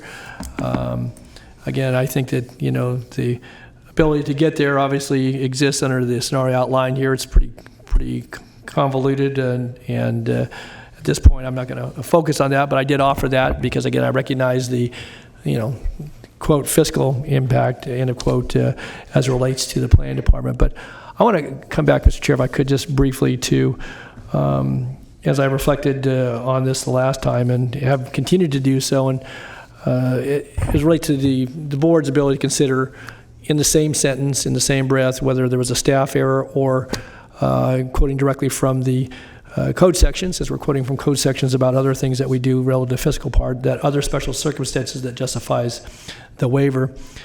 And as I said, as related to this, and we've subsequent to the discussion about the fee waiver request, we've heard the project, it's been approved, and they are moving forward. But one of the things that, as I pointed out previously, and I said it was cited in the staff report, and I thank staff for capturing it, that I believe there was community-wide interest as related to the matter that this board heard on a couple of occasions last spring and early summer, and obviously more recently with the approval. And that when we look at issues of land use, we have, by virtue of what we approved as a board relative to fee schedules and so forth, we've made it a very high hurdle from a standpoint of a financial standpoint to get matters properly, and I'll note that, to this board, to the 5 elected officials, the 5 elected representatives of this county. And as one of 5, who each of us have unique land uses in our respective districts, we have certain distinctive aspects in our districts, and we all represent not only our districts but certainly the entirety of the population of this county, 1.5 million people. And when I reflect on our discussion, we all learn a lot about, in this particular case, about squirrel monkeys and about the interactions of those that are in captivity, the interface with a rural landscape with land uses there that typically encompass keeping of animals of variety, both livestock as well as domestic animals and so forth. And I guess what I've kind of boiled this down to is that we can have discussion, and we will, about the matter before us as it relates to the fee waiver, but it seems to me that those of us, and again with respect to my 4 colleagues here, that we're in our districts frequently, if not every day, and weekends and evenings included. And when I reflect on the community where this was proposed, it could have been in anybody's district, but it wasn't. It was in District 5. It was in the Herald community, in a rural setting. A fairly relatively scattered population, because that's the way it's zoned out there. It's agricultural residential. And I think the fact that it came before this board, we had a chance to talk about that interface. We all learned something. I think our staff learned something. Obviously, the neighbors and those that were concerned, either in opposition or in support or questioning. And yes, it cost the applicant, significant dollars to ultimately achieve their goal, which was to bring the sanctuary. And I supported that. I made that motion when we heard this just a few days ago. But I think that this goes to the question of community-wide interest or special circumstances, and that it doesn't occur in every case. And the fact that it was determined, and I don't question Leanne's and her staff's determination that a squirrel monkey haven or sanctuary is equivalent to a cattery or to a dog kennel. But have anybody else had a squirrel monkey sanctuary proposed in your district? I'd say the answer to that is no. And so making that call is something that wasn't familiar to this board, wasn't familiar to the community, and yet if we hadn't heard it, we wouldn't have had a good, thorough discussion. And in fact, when we had the motion here 2 weeks ago, we talked about maybe creating categories so that staff would have clearer direction relative to the zoning code, but also we might have some consideration for that. all a part of a learning process. And my point, without belaboring any further, is that I just feel pretty strongly that on matters that, again, each of us, and again, I respect each of you and your representation of your districts, we're going to have uses from time to time that are going to be unique. We have such a variety, and we see this a very good place to live and to raise a family and to conduct a business, and people are going to want to come here. And we have rural areas, and we have suburban areas, and we have more urbanized areas. I guess the bottom line for me, though, is that I do think this was a matter of special circumstance, and people can argue about the merits of what was proposed and how it got here and so forth and so on. But I think it got due consideration. This board deliberated it, and we made a unanimous decision to go forward with it. But I don't think it in any way slights or negates the concerns of neighbors, of other folks who've invested their lives and their hard-earned monies and their homes and in this case, their farmsteads and so forth. And so I guess my view is that I think that the request before us is a reasonable one. And I would say there are other circumstances. Maybe we ought to have a broader policy discussion, and I know I've talked with Navgil about this, about what it costs, what we charge folks to get a matter properly before this board. I don't think that the land use process should be designed to kind of keep things away from us, but it should facilitate, obviously, thoughtful, reasonable, and deliberate, matters for us to deliberate to come before us. So there may be some cost associated with that, but $4,000 doesn't seem reasonable in my view. And again, that's based upon, a chart that we've adopted relative to fee and a fee schedule. And so again, I'm kind of, separate this into a couple different frames. But in my view, I think each of us sort of knows our districts well. And I think in this case, and I would make the argument and lay it before you for your own consideration that I think this did have a community-wide interest. And I think the request before us is a reasonable one. And I would be prepared to support it, recognizing the fiscal impact, but I also like to have a broader discussion, if people aren't prepared to do that today, about how matters get before this board, what it costs to bring before us, and how, again, we can, I think, facilitate good public discussion in fairness to applicants who, again, invest their time and money and have an interest, but also as we learn as a board and as a community about diversity of different types of land uses and try to find compatible considerations for citing those land uses. Because again, with zoning, we give some certain assurances. With development code standards, we give certain assurances. This fell into an area where obviously there's some interpretations, and ultimately this board decided it was an appropriate use for location. So I guess with all that being said, Mr. Chair, I would just, again, for my colleagues to consider, I think this is reasonable in light of, I think, what our special circumstances and, community-wide consideration. And I think we've all learned something out of it, but we shouldn't put it on the backs of whether it's the Clounches or before us or others to necessarily bear that cost in the event that we find it to be those certain type of special circumstances. So I would argue in favor of a fee waiver. Thank you. We do have one request to speak. Is it Zinc Clounch? Zena. Zena? Okay, sorry. I didn't think that was right. And my name is Zena Conch, and I just wanted to say it wasn't our specific individual interest. It was the community, and we all came together at the CPAC meeting. I know that they voted for it, but I don't believe that was a reflection of the atmosphere of the meeting. And I do appreciate you guys hearing it. I've heard a lot more since, and I was very concerned about safety for the community and our family specifically. So we have relocated for that and other reasons. But I do appreciate your time and consideration for this. Thanks. Yeah. Thank you. Any questions, comments? Supervisor Serna. Thanks. None for the speaker. I just wanted to chime in following Supervisor Tully's comments and statements because I've thought hard about this one. There's a large part of me, and I've stated this publicly in the past, that really doesn't feel comfortable with kind of ad hoc decisions by this board to either waive this fee or not when we have a policy in place. That to me begins to leave a history of windfalls and wipeouts for people, depending on how hard they advocate, what their relationships with each of us.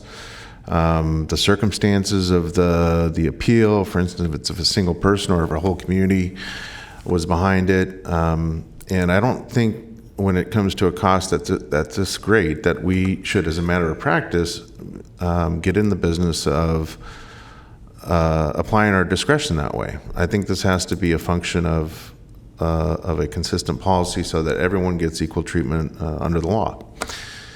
But at the same time, this is a somewhat unique circumstance because you have a member of this board that feels so strongly about this in this circumstance that he is willing to, as I understand it, use your discretionary district TOT funds. Well, I was. They made there's a few roadblocks cited in the staff report. Well, I mean, but I think that's an important footnote here because that too is under the general discretion of each of us, how best to use those scarce funds. But I think it's the continuation of not having a spirited discussion at this board about the magnitude of the fee, especially in light of the fact that over the last year and a half, we've had some kind of side conversations at times about the amount of the fee compared to other jurisdictions. And as far as I know, we haven't really faced this head on yet. That leads me to believe that until we have that conversation, I think that if it's the will of one member of this board to use funds that are determined to be legal to use in that fashion that don't compromise the general fund, then I guess I'm willing to support Mr. Natoli. So I guess for me, it's going to the crux of the matter in this case is really going to depend on what our council has to say about the use of TOT funds for this. But I think the longer that the more we prolong this issue and we don't have a very robust conversation about the appropriateness of the fees and how they are to be applied, I feel like we're not fortified with the necessary landscape, the policy landscape to make these difficult decisions. Because let's face it, that $4,100 is a lot of money, even if it's shared by a few community members. And when we hear that it's excessive compared to other jurisdictions, it makes me squirm in my seat that much more. So that's where I'm at this point. Supervisor Frost. So where I sympathize, because I know you paid a lot to step up and do what you felt was right, and I also sympathize with Supervisor Natoli, who's advocating on your behalf. My concern, number one concern, is that we as board members often hear from the taxpayers and voters about how we can't get things done, and everything is so slow, and we can't get things to move through the system. And part of the problem lies in situations where we have disagreements on what can and cannot happen, and like with this situation where there was a delay, even though there was that delay, and that because of you're advocating against the Squirrel Monkey Haven, there were a lot of extra costs to the applicant and a lot of costs to the county, and now we're in a position of determining should we come back after all that time and all that cost and refund your fee. And is that, my question is that fair? Is it fair for the taxpayers to pay for that? Or is it fair for the county to absorb that because there were costs associated with all the work that went into the added meetings and preparation and so forth? And so it's difficult because once you set a precedent like that, then there are others who come behind and say, oh, don't worry about it. They'll waive it anyway. It's not, that fee isn't real. That fee isn't real.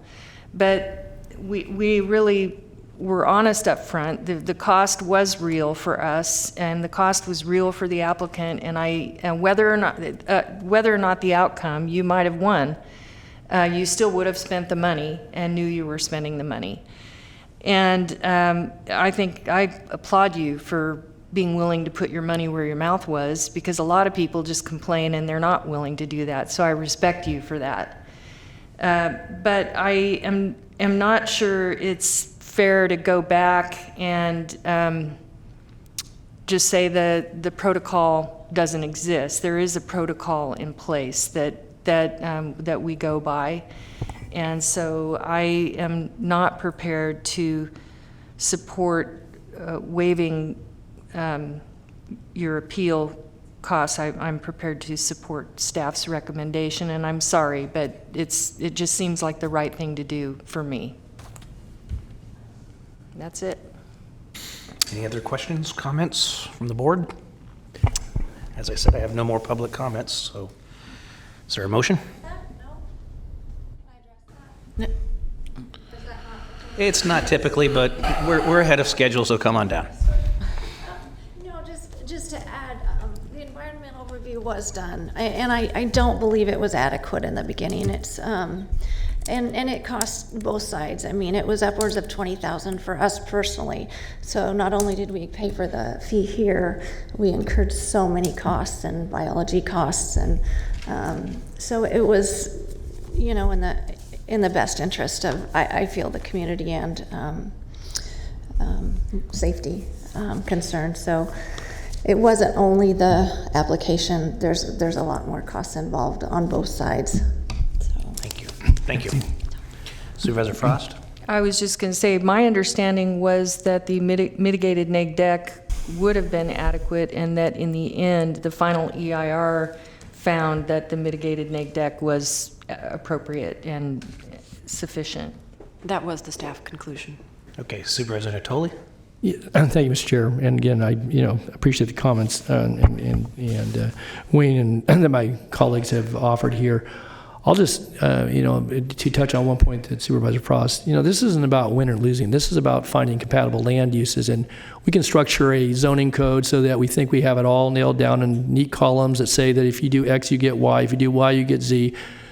And that's helpful, and it gives guidance to applicants. People should have some certainty that if they're going to pay money, that they're going to get heard timely and so forth. But I will tell you, and I'm going to reiterate again because it's what really hits at the heart of this for me, is that, and whether it's in the Herald community, or it's in Orangeville, or Rio Linda, or Arden Arcade, or South Sacramento, or Natomas, or anywhere else, again, we all represent districts, and each one has different land uses. It has residents, it has people who want to do things with their property. And part of what, we are given the authority, but I think certainly the responsibility of sorting through when it gets to us, and that's part of what I talked about, the structure, and I think Mr. Cerna spoke to it as well, about not just on the appeal fee, is that, I was out in Herald for a good part of Saturday and talking to folks out there. It's incumbent upon us to not have a voice for our districts, but for the people that we interact with and whether they live in our district or not. And then talking with folks to help them understand, because sometimes we make decisions that are unpopular. But you want to do it in a way that it's not just a paper exercise. It's one where we interact, they interact with us, and obviously public hearings have a value to them. And I think in this case it did. And again, land use is very permanent.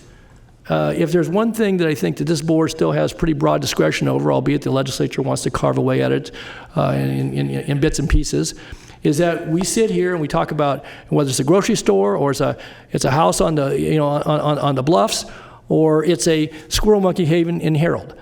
And I think that that's appropriate, and that to have, whether it's known at the time or not, to have a $4,000 plus fee to get heard by this board, and the only route you could do it was the environmental guys, I think it's, and I'll accept some responsibility. I think it's a flaw in the way we got this thing structured.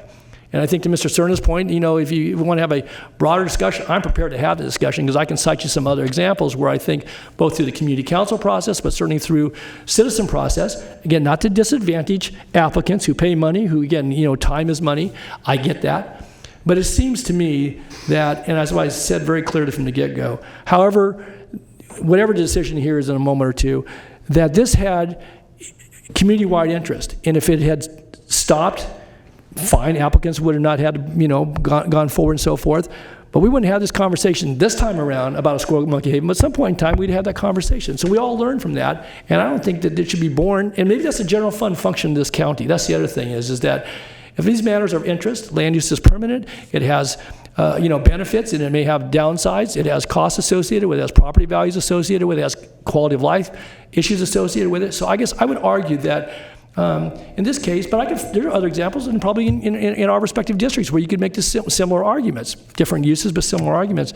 And so I think it's perfectly appropriate to have discussion, and whatever we do with this or not, it doesn't go away. And I've talked to Mr. Gill about this, about the fee structure, but certainly about land use. And the zoning code is not perfect. God knows we all know that. We adopted the first major revision in 40 years in 2015. How many times have we gone back, given direction to Leanne and her staff? Well, that didn't fit very well. We missed something over here. We should have added this over here. That wasn't the appropriate hearing body. I think in this case, that to this conversation we had about this specific item, though, is that I don't think it wasn't a perfect fit. They made an interpretation. I'm not arguing that here today, but it's not the same as a dog kennel, and it's not the same as a cattery. And so, therefore, we learned something. We gave some direction as part of that motion, and we're going to take a look at that. So, again, I get the fiscal impacts. I get about fair playing field and so forth. This is not, again, as much about the appeal by the Clonches is I think that, there is a fairness aspect, but there is a community-wide interest. And so I'm, again, not to put it in the bad spot, I'm going to move that we grant the waiver. But also as a part of that, that we come back in a fairly short amount of time with discussion. I know we had the fee schedule today that got put over, and we talk about our appeal process and the fees that are associated with that. So I would, and so we can maybe get a broader, so we don't have to have this on every one that comes through. We don't see that many of them, but this one I feel pretty strongly about. So I move grant the appeal. I'll second it. Okay, we have a motion and a second to grant the appellant's fee waiver. Correct? Correct. And with direction to come back on the broader question. And yes. Okay, please vote. Well, wait. I would prefer that you separate the two issues, okay. Don. Okay.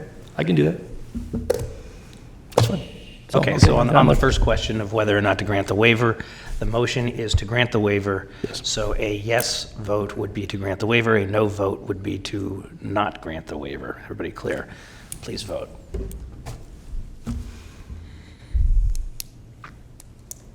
And the motion fails. Okay, on the second part, I don't know that we need a formal motion. I think that Mr. Gill has the gist of what it is Mr. Natoli and others up here are looking for. That's correct. And part of the planning package fees that we plan on bringing back, that is a conversation, as Supervisor Natoli said. We talked about it yesterday, and we're going to cover that in there. We're going to bring that item back to the board. We're going to cover the costs and we're the whole picture. Yeah, that's just, one, correct. Mr. Chair? Yes, sir. Could I ask for one other related report back at some point? And it doesn't have to be in a hearing setting, maybe it's one-on-one with board members, but seems to be there's still some ambiguity about what we can and cannot use the TOT funds for in this context or a similar context in terms of gift to public funds and how that's really determined. So I'd like us to be armed with a little better understanding of what we can and cannot do legally with that particular revenue source. Okay. Thank you. Good idea. Okay, any other questions, comments of the board? Yes, yeah. sir. Well, obviously, I don't know if the chair was going to make mention of it, but certainly want to wish everyone National Night Out is tonight. And I know there's hundreds of events scattered across the county, but I'd be remiss if I didn't make mention of the one that, for the 5th year in a row, that District 1 is hosting at Jack Davis Park, located at 16th and 43rd in the great community of South Oak Park, Fruit Ridge Pocket. We're going to have numerous county tables out there, and lots of our staff are going to be there to greet residents, provide valuable information on everything from animal care and control to, I think, the Register of Voters is going to have a table out there. So would certainly like to welcome everyone out there, and looking forward to seeing folks beginning at 5:30 tonight. It's going to be a fun night. Anybody else? All right, we're adjourned.